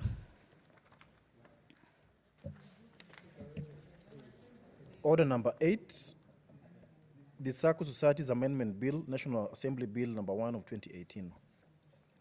First reading. An act of parliament to amend the Circle Society, a bill for an act of parliament to amend the Societies Act 2008. Next order. Order number 9, the Sectional Properties Bill, National Assembly Bill number 23 of 2019, first reading. A bill for an act of parliament to provide for the division of buildings into units to be owned by individual proprietors and common property to be owned by proprietors of the units as tenants in common, and provide for the use and management of units and common property and for connected purposes. Next order.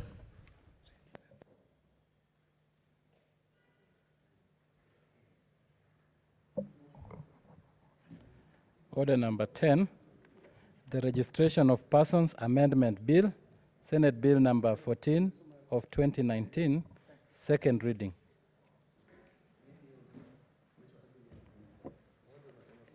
Mover.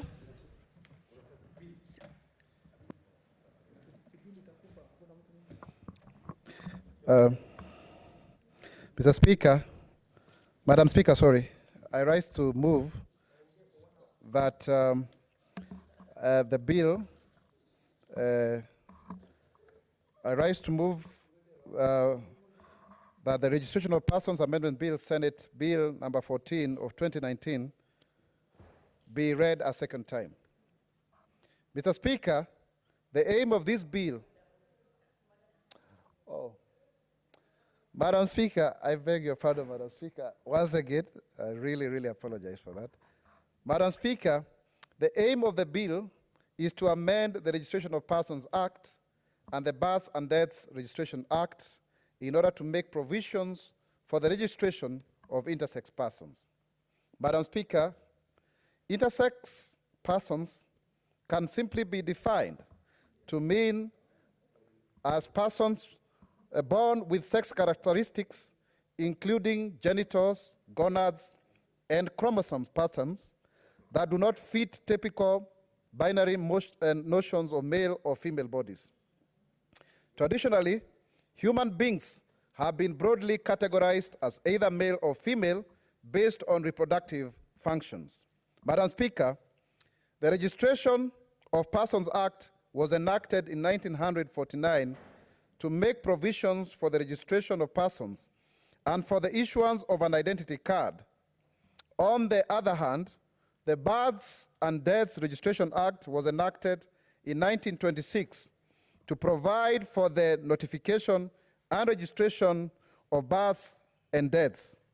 Whereas these two laws have been amended several times over the years, they provide for registration of persons along the binary classification of either male and female. Madam Speaker, recognition of persons in Kenya in terms of sexes as either male or female has caused intersex persons countless changes, including discrimination, stigmatization, ridicule, and inadequate or denial of medical attention. These challenges that persons who are intersex face are right from birth up to adulthood. Madam Speaker, whereas the Constitution provides for protection of fundamental rights and freedoms of all Kenyans, including intersex persons, Kenya has not put in place policies or adequate legal frameworks on intersex persons, There is therefore an urgent need to address their plight. This observation was made by the courts, the High Court, in the case of Baby A, suing through Mother EA and another versus the Attorney General and 6 others, the petition 266 of the year 2013. Madam Speaker, in the case, Baby A was born with both male and female genitalia. Hospital records indicated the baby's sex by a question mark, and as a result, the child could not be issued with a birth certificate. The court directed the government to consider developing an appropriate legal framework governing issues related to intersex children. Additionally, the government was urged to consider the issue of collecting data relating to intersex persons with a view to designing policies to protect them as a marginalized group in society. Madam Speaker, on the findings of the court in the case of BBA on 26th of May 2017, the Honorable Attorney General, through Gazette Notice number 4904, appointed a task force on policy, legal, institutional, and administrative reforms regarding intersex persons in Kenya. The task force finalized its work and prepared a report with various recommendations. Among the recommendations the task force made were the amendment to various laws, including the Registration of Persons Act, the Births and Deaths Registration Act, and the Kenya Citizenship and Immigration Act. Madam Speaker, there are concerted efforts all over the world to promote the fundamental rights and freedoms of intersex persons. Countries such as Uganda, Malta, United Kingdoms, Netherlands, and the city of New York, including also Germany, have put in place legal mechanisms for registration of intersex persons. For example, in Uganda, Section 38 of the Registration of Persons Act gives the executive director of the authority responsible for registration of persons powers to change particulars of a child who is born as intersex upon application by the parent or guardian of the child. Notwithstanding the use of the word intersex, which many people do not understand, this is actually a positive way of addressing the problem. Madam Speaker, to achieve the objective of the bill, Clause 2 of the bill proposes to amend the Registration of Persons Act by inserting the definition of the words intersex and sex so as to take into account a third sex marker, intersex, in addition to the 2 traditionally recognized sexes of male and female. Madam Speaker, Clause 3, on the other hand, proposes to insert a new Section 9B to the Registration of Persons Act to provide for change of particulars of an intersex person. It is proposed that intersex persons who undergo medical procedure and become male or female shall within 6 months of procedure inform the registrar of persons in order for the change of the particulars to be effected by the registrar. And I will be speaking a lot to this much later. Once a change of particular has been noted, the old identity card will be surrendered to the registrar of persons and a temporary waiting card issued pending issuance of a new identity card. Additionally, Madam Speaker, Clause 4 of the proposed bill seeks to amend Section 2 of the Births and Deaths Registration Act by inserting the definition of the word sex.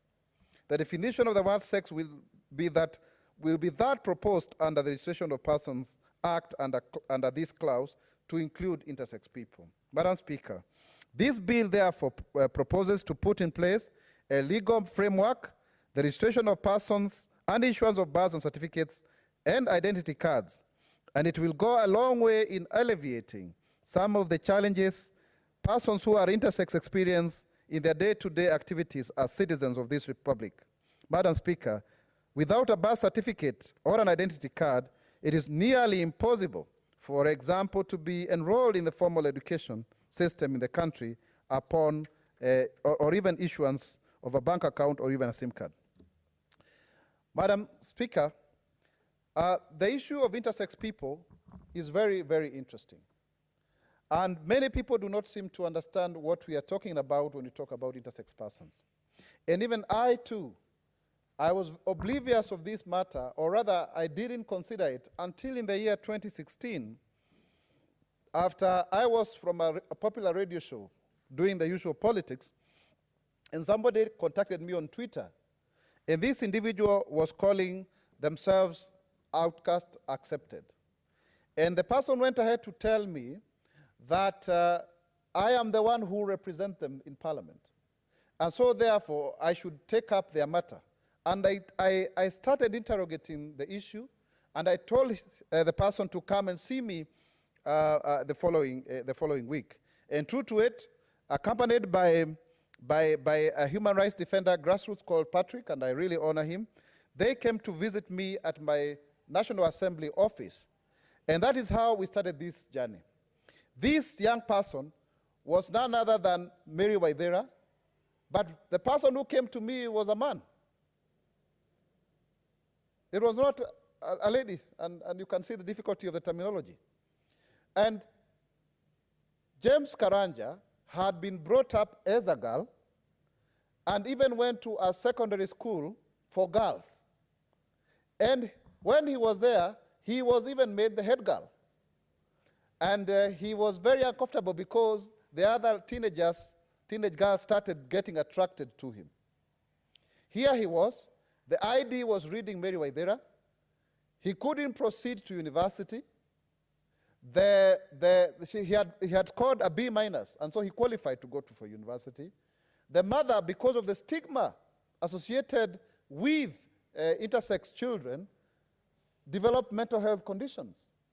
And I'm very glad to have Senator Sylvia Kasanga, who is a champion on this. And so therefore, it was impossible for him to continue. And because of that, the mother was living in deplorable conditions to the point that people are raping her because, I mean, the house had fallen apart. It was a madhouse.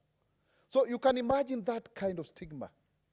And we started a campaign to ensure that there is recognition through the media so that then we can tell the story as it were. And people started to listen because it was the first time that this conversation was happening in the public domain. Madam Speaker, the next thing that we did was to draw up a petition to the National Assembly so that we have intersex people recognized in law. And at that time, we were even struggling with terminology. Is it a gender identity disorder, right? Is it intersex? So it was really difficult because this was really a new phenomenon. And you can imagine the same challenge of even speaking about it in Kiswahili. But thank God we got a term like jinsia tata. We were also coming from a situation where people are very, very afraid of LGBT issues. So they didn't want to be seen to be allowing LGBT issues to come through the back door. And Madam Speaker, when I finally presented the petition in Parliament, in the National Assembly, there was uproar, there was furore. I remember none other than the leader of majority asking whether these people exist.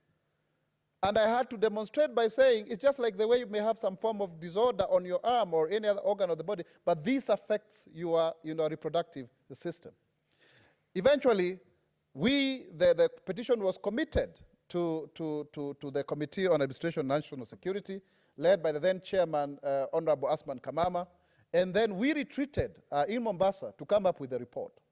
But before that, we had a public hearing so that the intersex persons themselves could tell their own story. And while at first people were wondering whether these people do exist, the moment they appeared before the committee, there was a transformation. Eventually, we had synod because the 11th Parliament came and passed. But it was good because it was out of this action in 2017 that the Attorney General now constituted a task force to look at these matters because of the political push. Madam Speaker, the other thing that we also did was to take the matter to the National Gender and Equality Commission, and I'm afraid to say at that point the Gender and Equality Commission was not very useful, because for me it was very clear this was not an issue of disability.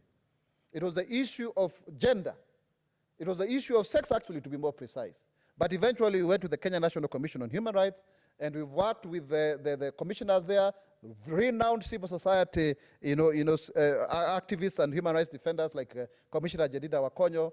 the late, the former CEO, Patricia Nyaudi, really very wonderful, and all George Morara and others, people who have been in the struggle for the emancipation of the Kenya and the people, depending on what rights we are looking at. But we know for sure that human rights are inalienable, they are interdependent, and they are indivisible. And that is to mean, if one right is affected, it affects another. If you do not have the right because of your status today, if you are denied that same right, it means I will be denied, and another person will be denied. And I'm very glad to say that then, that we have made progress since that time. We were able to organize, conversations with various, institutions. Professionals were resistant, like the Kenya Christian Professional Fellowship. They thought that this is some other anti-Christian issue. But they have come by slowly but surely. Madam Speaker, on the 26th of October 2016, Kenya was able to celebrate for the first time the Intersex Persons Remembrance Day. It's a global day. And we were able to present, the intersex people were able to come to Parliament and present some public petition, if I can call it that way, which I was able to receive. But be that as it may, here we are. We were able to bring together intersex people to form the Intersex Persons Society of Kenya, because we knew that we couldn't be their advocates. They also needed to be self-advocates to tell their stories as they are. You can imagine when we launched the papers at the Registrar of Societies to have this IPSK registered, it was not accepted. They said, we do not want such kind of people. Again, it took the intervention of the Attorney General Emeritus, Professor Githu Muigai, to actually have this come to bear. And I'm very, very glad to say, because these are the unsung heroes who help people to fully achieve their rights and fundamental freedoms. So today as we speak, James Karanja has an ID. Ruth Wangoi, who actually I got him from a radio station when he was talking his story, after he was speaking about his story, after we had done the campaigns. They are now the ones running the organization, together with another young man who is really, if you look at him, Kwamboka, but now we call him Kwamboka, because you can hear, you call him Kwamboka. That is a challenge. And you can imagine, Madam Speaker, when you have to doubt about your very essence of being, your own identity. Who am I? Where do I come from? And where am I going to? It's very easy. The binary, distinction of a male, you're female. And it goes like that. Just recently, when we had the public hearing about this bill, Kwamboka came to, was at the small chamber, but he couldn't access the toilets because our sergeant at arms were asking, which one are you going to? So this is the difficulty of intersex people. You have a case, for example, of another young person called Ndungu, brought up as Ndungu, but then when he's in Form 3, he starts getting menstruation. What do you do about that kind of a thing? You have another young child born, has got the male genitalia, but also has an ovary. And if they are 8 years, and he's already 8 years maingi, then it becomes cancerous. These are people who are born that way. These are not individuals who are male and who want to be female. They are not individuals who are female who want to be male. They are actually God's creation. Madam Speaker, we've just come from having the Kenyan Census 2019 results, as was read by the Director General of Dr. Zachary Mwangi. But it was extremely difficult to ensure that we had that sex marker in the census. It took a lot of convincing that we had to do for that to be realized. But I'm very glad that with this first attempt, 1,524 individuals positively identified as intersex. And what is even further greater than this is that every county has got intersex people who are identified positively, with Nairobi leading with the 235, Kiambu having 145, I think, and Samburu having 2 with the least. So it is not a phenomenon of a certain area of the country. It's not an endeavor of 10 people in Nairobi trying to seek attention, you know. It is actually that something that has existed for the longest. And Madam Speaker, we have read a lot about other countries, but I'm very proud to report today that Kenya is the first country in the world to conduct a comprehensive census on intersex people. So we have really set the pace. The only other country that has tried to do so is Australia.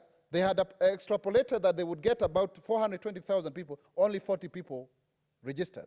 So we have the biggest, the hugest data of intersex people in this country. And this is a product of the parliamentary process. And that shows the value of representation in this House. Some of these gains may be, they may pass unattended.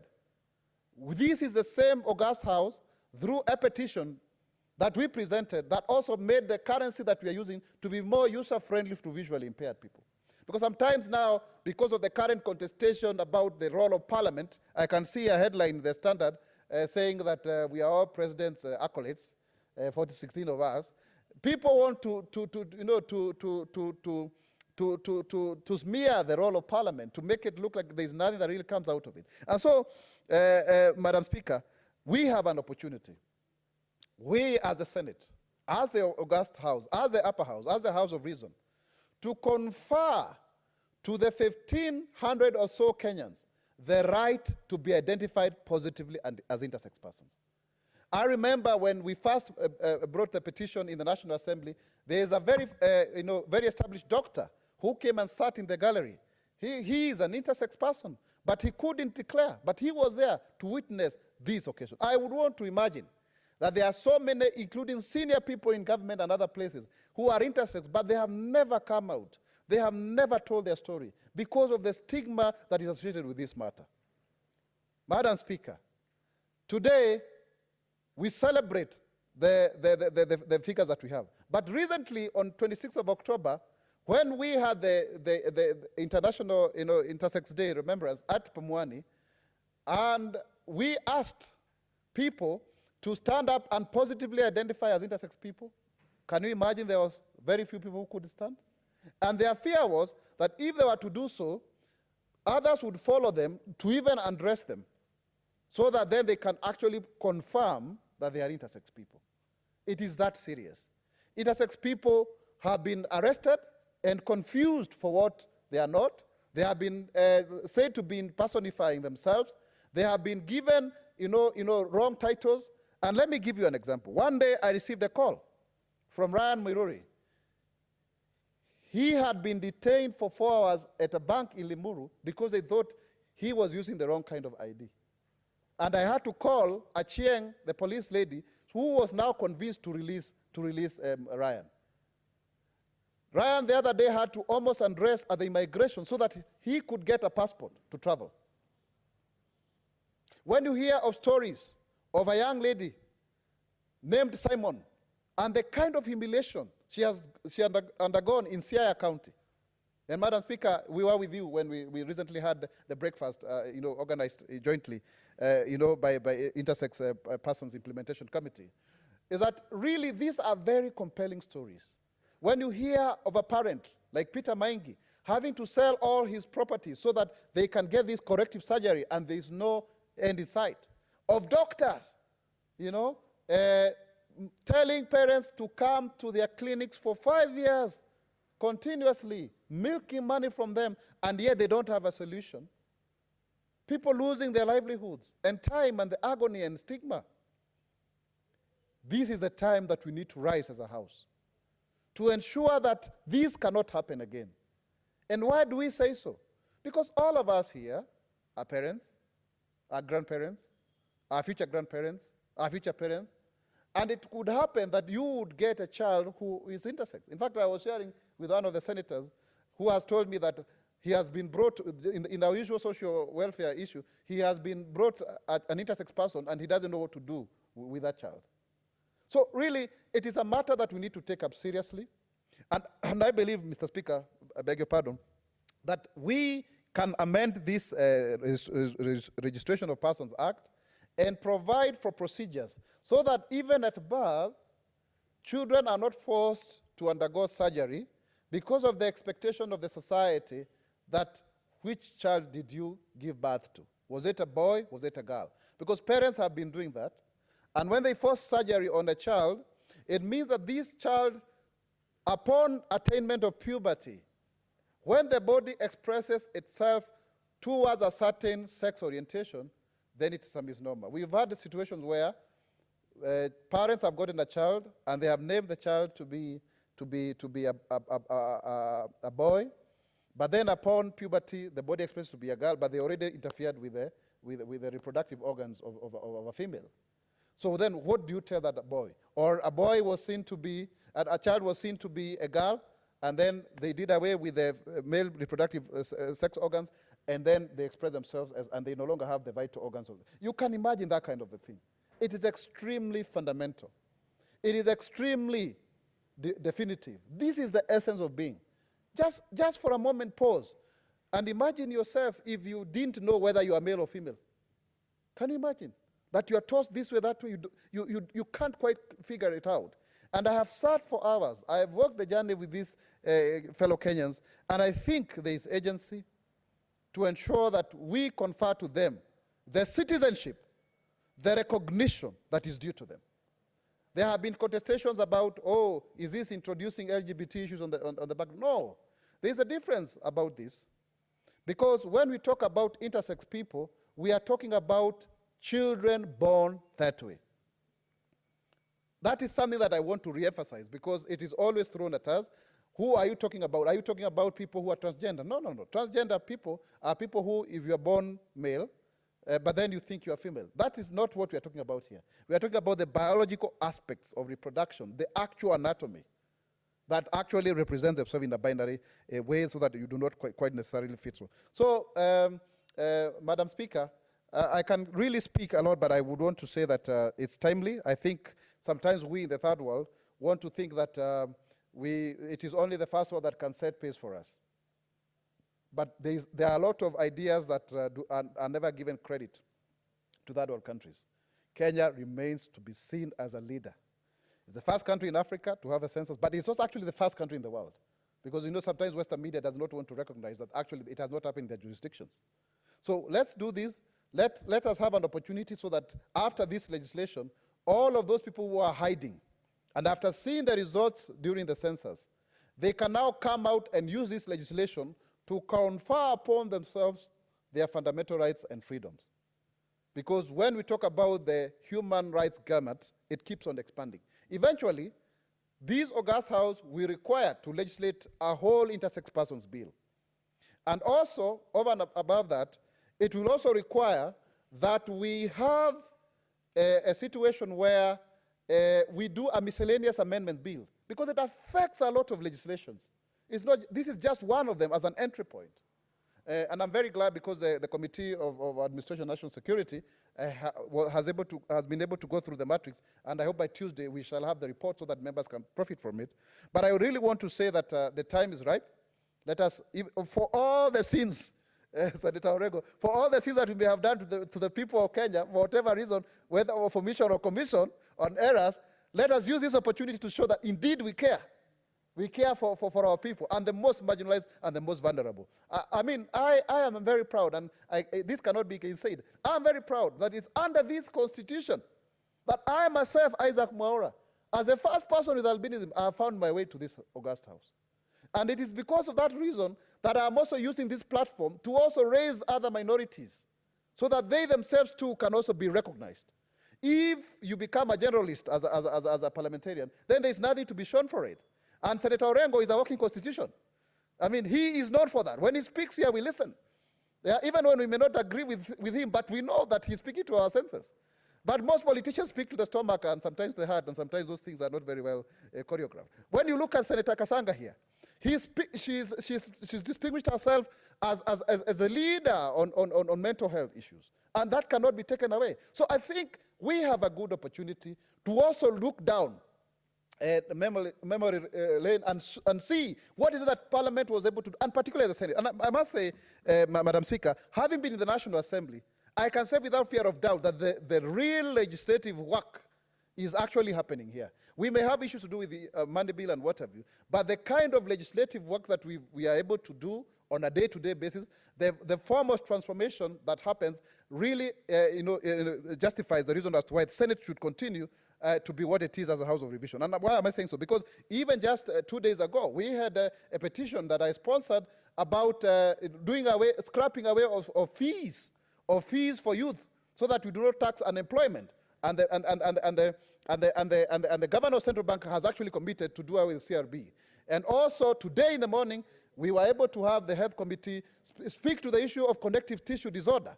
Those are some of the things that we are supposed to be bringing to the Senate and to Parliament so that we transform our people. I believe we are in the cusp of history, and history will judge us fairly. And as Nelson Mandela said, that the transformation of a nation is not about one individual. The transformation of a nation is a collective endeavor. Nobody can do this alone. And so with those many remarks, I beg to move and ask the leader of minority, Senator James Agri Bob Orengo, to come and second.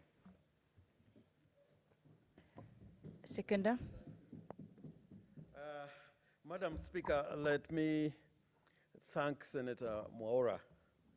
And in thanking him, take note of the fact that Senator Mwaura is a very distinguished Kenyan, not only as a parliamentarian, because as a parliamentarian in the 2 terms he has been in Parliament, and it is not without significance that he has served both in the National Assembly and in the Senate, that in those 2 terms, in fact, it's not the entire period of those 2 terms, because we got 3 years to go.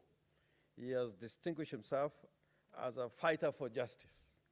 And that fight for justice is not related to any particular group.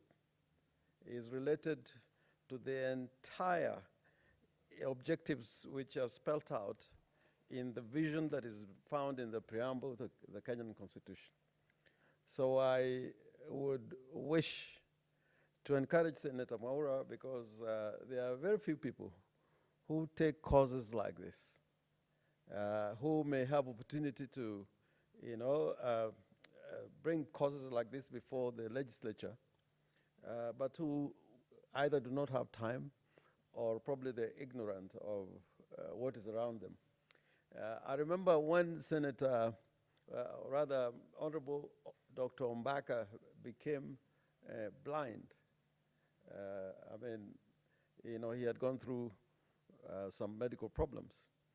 But when he spoke in the National Assembly, he actually made a great impact on us, because he said he could once see, but now that he's blind, he's got an inner sight that is so amazing that he does not regret being blind. He's able to do things in that condition because he took it positively. And from then on, a lot of people had respect, because he could do anything any legislator could do. So Senator Mwaura, I cannot stop but continue encouraging you that there are very few people. You can even see in the chamber how many people are there, because this is not a subject that people would want to speak to, or they don't think it's so significant. My real contact with this subject, really, Madam Speaker, because I never really thought that there were intersex people, because I didn't understand the terminology in the first place. But one time I came through some literature and a video showing the number of intersex people in India. In fact, they were having some kind of, I think it was some kind of, shall I say, fellowship. And there were many. And they were doing this with a sense of pride in order to bring the attention of the people in India. And India is a very religious country. Both in terms of the Muslim population, I think is most Muslims in the world are found in India, outside Indonesia. And then you have the Hindus and, of course, the other religions in India. So it's a fairly conservative country in terms of matters of this nature. But when I saw that number of people, then I thought we are so unkind to God's people. Because, we're so selfish. We think about ourselves the way we look, and anybody who doesn't look like us, that is an abnormal person. In fact, this is the very basis of racism, that if you're not black, then you're not part of my space. If you're not white, if you're a white man, you're a white Caucasian, then you're alien, you're foreign.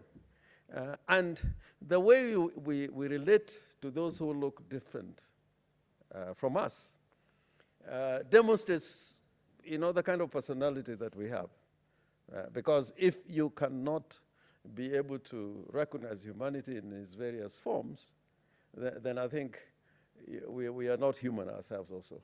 And I liked the meeting which was held, and in Asia particularly, although I think Senator Mora is right, what we are doing is kind of historic. But there have been many conferences, bringing back together intersex people or of international organizations. I think there was a significant one which was held in Malta in the year 2013, if I'm correct. But recently, just last year in February, the year 2018, there was a conference in Bangkok, Thailand, and it was the first Asian intersex forum. And I like the resolutions that they came up with. And one resolution, the preamble to those resolutions, they said the following: we affirm that intersex people are real. They are real. They are real in the form in which they are. Yeah? And that's why, Senator Mora, I agree with you that, we should accept them in the form in which they are and recognize that as part of humanity without exception and without distinction. And, Madam Speaker, when you go to antiquity, there are instances in old Greece and old, Rome of antiquity, not to the time of Julius Caesar. I'm talking about 5,000, 6,000 years ago. That there was some, divinities who were intersex, and they are regarded as very powerful. It's just like the image of God. We don't think really of God as either male or female.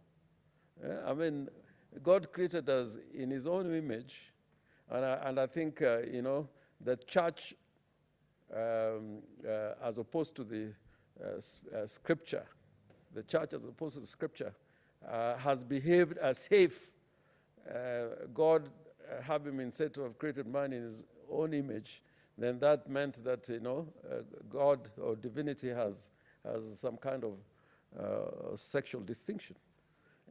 But I think it is not. That is not the case. And therefore, anybody, any human being who is an issue or a product of a relationship between man and woman, that person is a real being, whatever his biological condition is.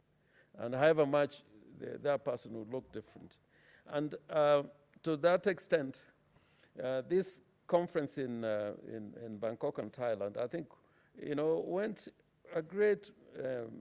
discussed a great deal of the problems that are being confronted by intersex people. And that conference actually was followed by another one in Seoul this year, just about a month and a half ago, one and a half months ago, on the 19th of August 2019. And this, I think, is important because building this awareness, like Senator Mwaura, you have been going around building awareness on this issue before actually now bringing concrete proposals before this House in terms of petitions, and now it has translated into a bill which hopefully will become law soon. I also believe, just like you pointed out earlier, that the number of intersex people in Kenya, I think there are a lot more. There are a lot more because the census, during the census, the persons who are going around, the enumerators, I don't think they would be able to determine. I think these are people of themselves who are able to say, at least to proclaim their sex, as it were. But I think if there was no stigma, if we had done a lot more public awareness, I think the population of people who can be defined or referred to as intersex, I think there are a lot more than came out in the census. And probably after this legislation, it may be a way of encouraging them to come out. And also in the region, we live in a continent and a society that is very conservative, even on simple things that people should accept. Realities, you find places like Malawi, people believe in witchcraft, in parts of Tanzania and even in Kenya, that we still got quite a bit of work to do before we can come to a full realization. And I'm going backwards in terms of dates of some of these significant conferences. There was one, Madam Speaker, in Malta in December 2013, where a series of declarations were made. And it is important that some of these meetings were not meetings in order to create awareness, but the fact that there were international organizations which attended and were able to translate some of these resolutions in the fora, like the one in Malta, into actionable decisions and policies, and ultimately, in some countries, they have led to some kind of legislation, but not in the manner in which Senator Mwaura, although I think there are other countries which have done this, but what Senator Mwaura is doing is quite courageous. I was being told that the other day there were, people from a part of LGBT community that wanted to come to Parliament, to hold a meeting, and they were dismissed. I mean, these are people, and probably out there they voted for some of these members of Parliament, and they would not be able to come here and give a presentation. So, Madam Speaker, in this meeting in Malta, they were concerned that there was discrimination, all over, not just in Malta, but all over, even in Europe, that there's still discrimination and stigmatization of those persons who are intersex. And it behoves of us to be pioneers, to make sure that some of these things that are being said in some of these fora that make a lot of sense are translated into policy decisions, like I've said before. Now, Senator Mwaura has come out with this bill, which I support, and I second it. And I think this is the first step. And as I said, there are going to be consequential legislation, not only in terms of legislation that is in place, statutes, but even regulations of some of the statutes, and so on and so forth, to make it consistent with what is being achieved by this bill. And Madam Speaker, this bill seeks to amend the Registration of Persons Act, and if you look at the title, it speaks to that. And Madam Speaker, in terms of clause 1 and 2, I think this captures what an intersex person is, and the definitions that are there are plain enough, not complicated for anybody wishing to be so identified, or if a process is undertaken to make such identification. I think the definition of what an intersex person is comes out very clearly. Madam Speaker, the only thing that I really wanted to encourage Senator Mwaura at the appropriate time that probably should amend.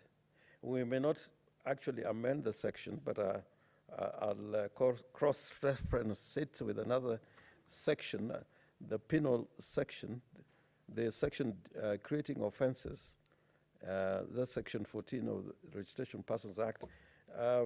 Madam Speaker, because this section says an intersex person who undertakes a medical procedure that leaves them with physical features that are neither fully male or fully female shall, within 16 months of the completion of the medical procedure, attend before a registration officer for the purpose of changing the particulars of their sex in the register. And then it goes on and on. Clause 2, a person who changes their particulars under subsection 1 shall simultaneously surrender their identity card to the registration officers. Now, I am afraid that these provisions are made in a mandatory form, which I think I'm prepared to live with, and I think they should remain so, because even people who are described as male or female, they're under duty under the law, you know, to be registered as persons. But for the reasons which were clearly articulated by Senator Mwaura, I wanted to draw his attention to section 14 that talks about offenses and penalties. And the section 14, subsection 1A says, any person who fails to apply to be registered in accordance with the provisions of this act. And then it continues and says that such a person will have committed an offense, and that offense carries certain penalties which can be administered to the person who is said to have contravened any sections in the Registration of Persons Act. I was going to plead with Mwaura that we put it in such a language that we don't amend that particular section, but I think we need to do something about section 14, because we want to encourage intersex people to register. But if they fail to register, I don't think it is their, their problem really, and it's not their mistake, because we must even undertake to educate certain registration officers.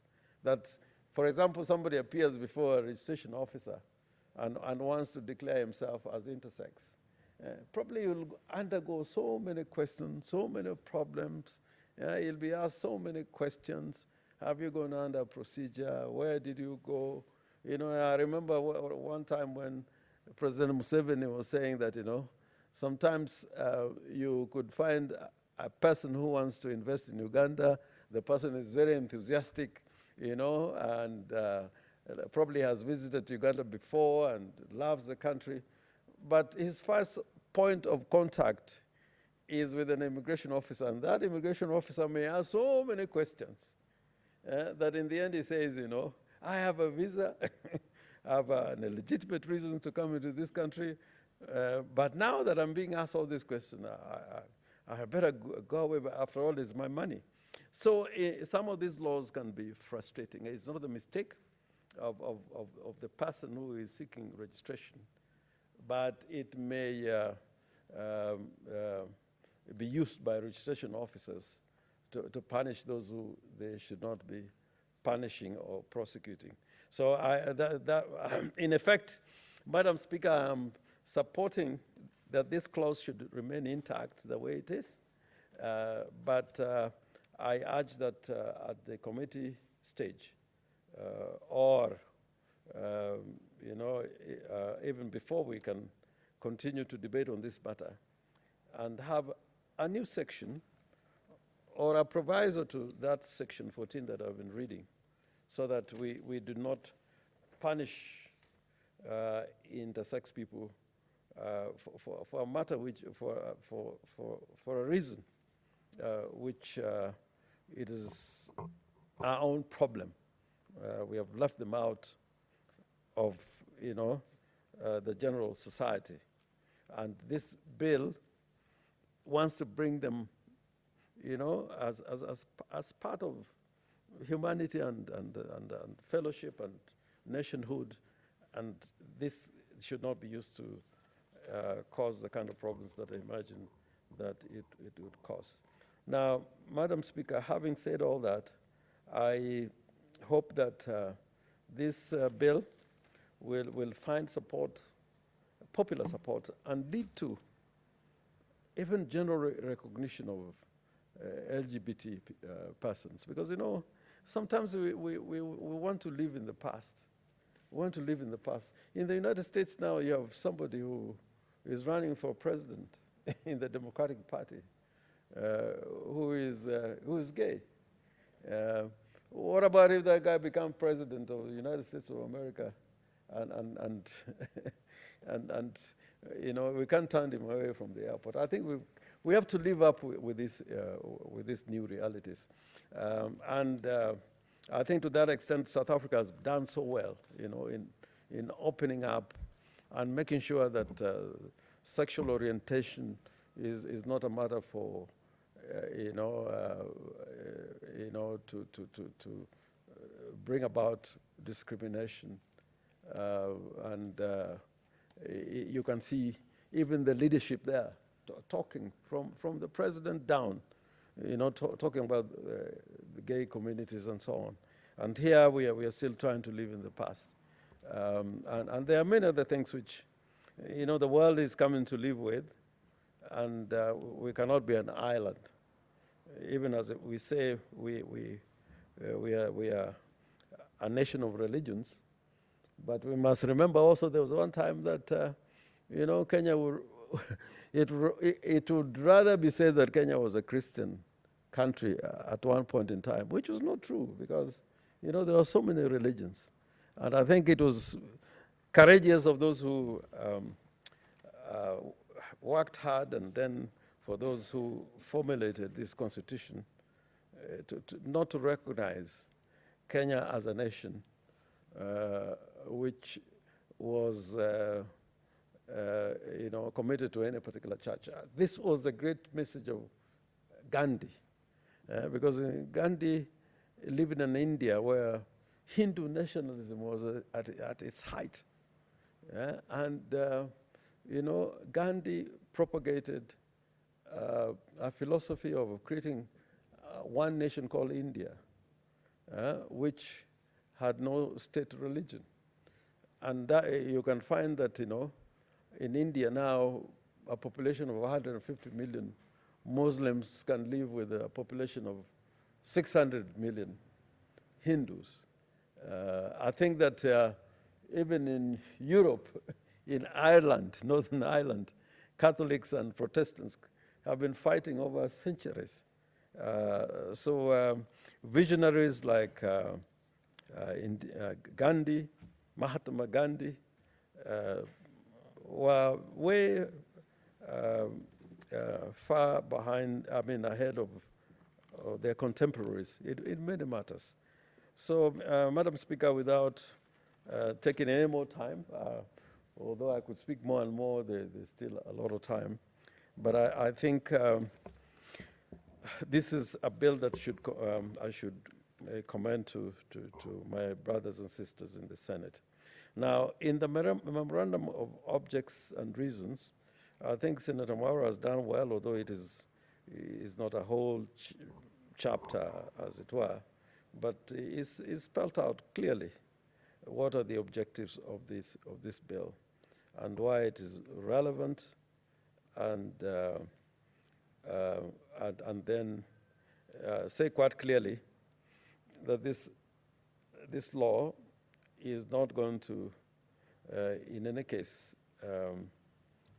limit any fundamental freedoms and rights of any persons. In fact, it does the opposite. It's expanding the human rights of persons who have been oppressed, ignored, and stigmatized.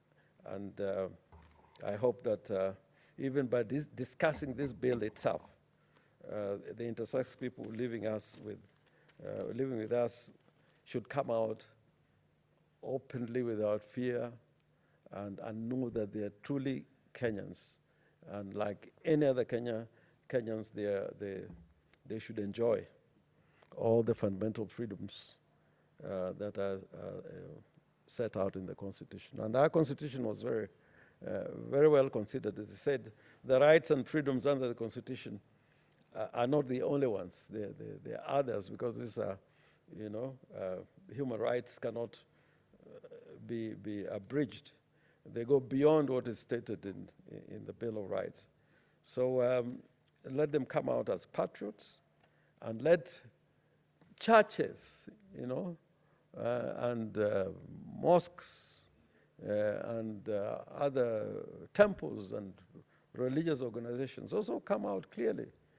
Some of the churches and religions, the discrimination against children and women cannot be, accepted in the 20th century. You can say, particularly being Christian, you can find that, some churches actually discriminate against women, and they continue to do. So I hope that with the fullness of time, churches and mosques and temples will open up to intersex people, because I'm sure that in some of the churches they're stigmatized, and if they continue to do that, I think they're disobeying the command of the Almighty, of Providence, and that is not what religion is all about. With those remarks, Madam Speaker, I beg to second and thank Senator Maura again for bringing this bill. Asante sana. Great. Honorable Senators, I now propose that the Registration of Persons Amendment Bill, Senate Bill number 14 of 2019, be read a second time.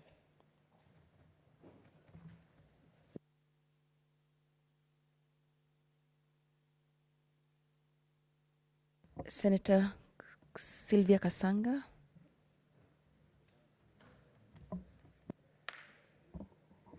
Thank you, Madam Speaker, for giving me this opportunity to support this bill by Senator Maura. Let me start by saying, Senator Maura, that Nelson Mandela said that what counts in life is not the mere fact that we have lived. It is what difference we have made in the lives of others that will determine the significance of the life that we lived. Senator Maura, the journey you have described, walking through with persons who are intersex, right from the last parliament to this parliament, and the strides that you have achieved for them is indeed of great significance. And for that, God bless you. I want to say, Madam Speaker, that I have now interacted with stigma when I'm working on the mental health. And there is nothing more difficult or more painful for a human being than to live in the shadow of stigma. And stigma because of something that is not within your control. And like the intersex, nobody chooses where they're born, how they are born, what they look like. No one chooses whether they have a big eye or a short leg, or you name it. And this falls in the same category. We are all human beings. As Senator, the distinguished Senator Orengo has said, we are all human beings.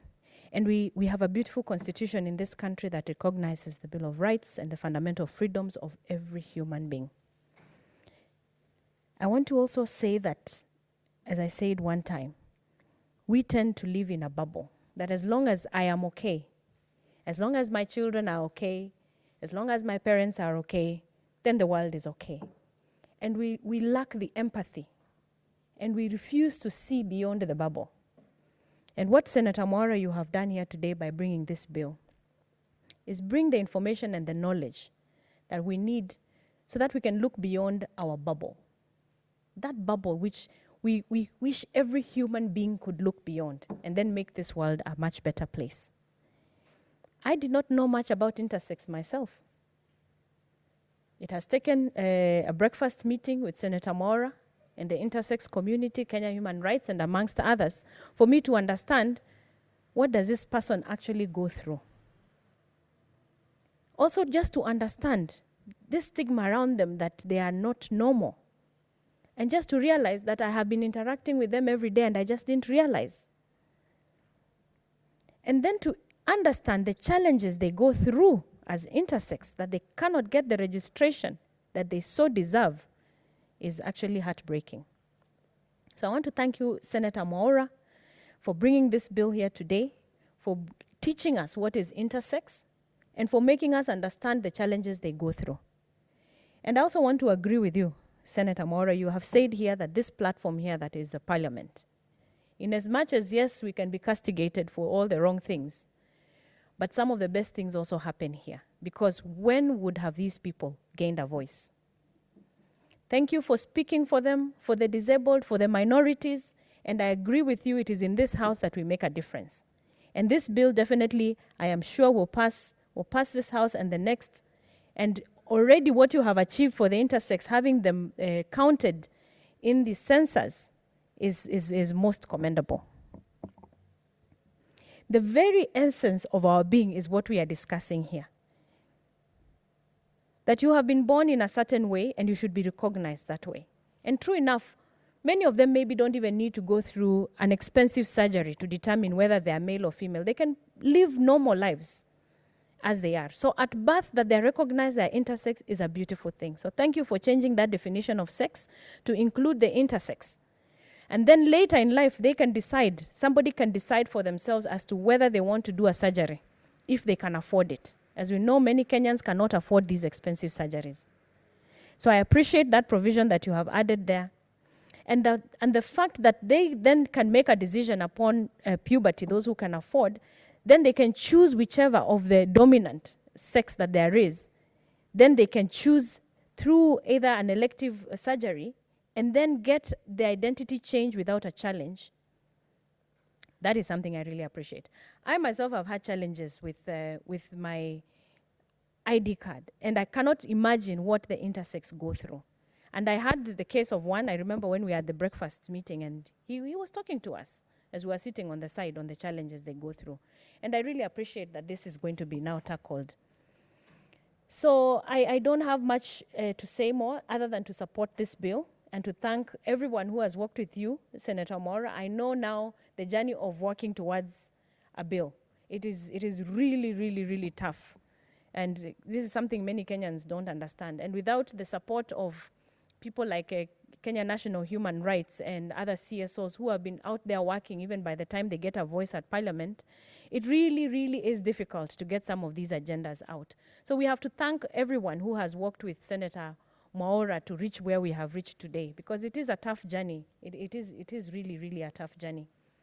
So thank you very much, Senator Mwaura. I congratulate you for this. I support this bill, Madam Speaker, and I hope that every senator will support it so that it can see the light of day. Thank you. Thank you. Senator Milgo Alice Chepkorir. Thank you, Madam Speaker, for this chance to also support this bill. And I wish to begin by thanking Senator Dr. Mwaura for actually bringing to light the plight of very many Kenyans that otherwise would be still languishing in stigma and very many other issues. Madam Speaker, I wish to support this bill, which seeks to amend the Registration of Persons Act 107 and Person Deaths Registration Act 149 in order to provide provision for the registration of persons born with both female and male genitalia, or otherwise maybe rudimentary structures of such. And I wish to say, I think these issues of actually talking about this, as Senator Mwaura was able to explain to us, that he started talking about this way back because he was elected to represent people with disabilities. And out of his concerns, talking about this, for the first time, Kenya Census 2019 was able to recognize these people. And in this case, we got to establish the fact that there was about over 1,000 people. However, Kenya National Council of Human Rights actually estimates this population to be well over 20,000. And I think the reason why we were not able to capture even very many of them is because of the fact that this was a very short time. And in any case, I think for them to be able to come out freely and register themselves, they ought to actually be counseled. They ought to be assisted, to be told that they are now being appreciated in the society. And then I think the time was not enough to actually tell them that this country is now recognizing them just as any other person. Madam Speaker, Madam Speaker, it is quite unfortunate that this group of people have had to really suffer for many years because of the fact that they had some unique form of gender, and in any case, having medical issues to even maybe make them male or a male is quite, in this case, very expensive. And I think this clause 3, section 9B, that has been added in this bill, is going a long way to actually bring changes in this country in terms of registration of persons that, in this case, will make Kenya stand out among the countries in the world. Madam Speaker, Article 59, Section 8 of the Kenya Constitution stipulates that, and together with Kenya National Council of Human Rights Act 2011, has the core mandate of ensuring that there is promotion and protection of human rights in Kenya, including and safeguarding the rights of intersex persons. And I think this bill has come at the right time. Madam Speaker, it is quite interesting to know that persons who are intersex have had to suffer for a long time. I had time to attend a breakfast meeting with Senator Mwaura, where one parent stood up and explained the stigma that they have undergone, and in any case, we ended up just shedding tears. That particular mother has had to shift place where she's been staying very many times. And in any case, that is not even the end of the story, despite the fact that as she would shift to one place, somebody would follow her up with some information that in your village or in your estate, there is somebody living with a strange child. And in any case, you can visualize how this mother, as well as the child, was stigmatized. Madam Speaker, despite the fact that there was a commission that was mandated in 2017 to go out and collect information on, in this case, doing comparative approach to care, treatment, and protection of intersex persons, as well as to look at existing policies, and in this case, to look at the legislation as well as medical administrative structures. What happens is that to date, that policy had not come out very clearly to the extent that it was able to assist this particular group of people. But I think together with this bill, we are going to realize better things for this particular group of people. Madam Speaker, let me say that intersex people together with their parents, have had to serve a lot. You can have an imagination issues of identification. I think in the newspapers at that time, it was indicated that, of course, we do know that in the hospitals, once a child is born, that child is assigned to either be female or male. But then in the hospital, one time, one of the big hospitals, they just left blank, put a question mark on the gender of that particular child, and one mother was saying she got shocked. Why was the section of gender not indicated there was a question mark? Because the doctors were also wondering how they were going to assign such a gender. And just in addition to that one, when it comes to identification, that is a nightmare. And we do know that in our country, to belong to this country or any other country, you got to have an identification. Otherwise, in this case, one would face extradition, or in this case, insecurity issues. In addition to that one, identification card would in this case allow one to access various services in this country, including banking for that matter, and very many other issues associated with that identification card. Madam Speaker, these intersex persons have had to serve as well, particularly when it comes to social amenities. Issues of toilets, one would just wonder which type of toilets they are going to use, well, especially when they are in schools. And that is why, or rather the reason why they keep dropping out of school. That mother was able to actually explain the stigma that child faced, particularly when it came to issues of using toilets. You can have an imagination, even going to high school. In high school, which school will such a child go to? Is it a girls' school? Is it a boys' school? With toilets? What type of issues are they going to use? And I think one intersex person explained the fact that when it came to, at times, even checking on their bodies, physical bodies, there are some people even threatened, kept on wanting to touch them, just to find out, is this really male or female? All the time playing around with them, particularly security people, because they said one time they were taken to prison so you can see what these people have had to serve. One other thing is that when it comes to education, normally our education system has been that one is registered as a female or male. And therefore, assigning these particular people the type of sex has actually been a nightmare. And in any case, which school should they be able to go to? So actually, I think for the first time, this bill will enable intersex people, even in terms of placements in schools, placements in whatever amenities in hospitals, and name them. I think then we shall have a better hope, so that come the future, they are not going to be discriminated against. I think then many a times our culture has had that this particular this type of children. Normally, if a parent was to have such a child, they would be forced to hide this child for a long time, just like even other physically challenged children. I can remember a case in Western Kenya where a very old man lost part of his reproductive organs, the genitalia, and in any case, the only person that was around that man, I did not see any father figure. I did not see any man surrounding that man, but then I saw a very old man, that is an old man, coming around and sympathizing with the son. And in any case, that mother is the one that brought to the fore the fact that that person is suffering, what is not happening. And we have had cases where once a child is born, whether intersex or even physically challenged, we have fathers running away. And I think Daktari Mwaura, Senator, something should be indicated in this bill. I think she should have added something to ensure that the father is responsible.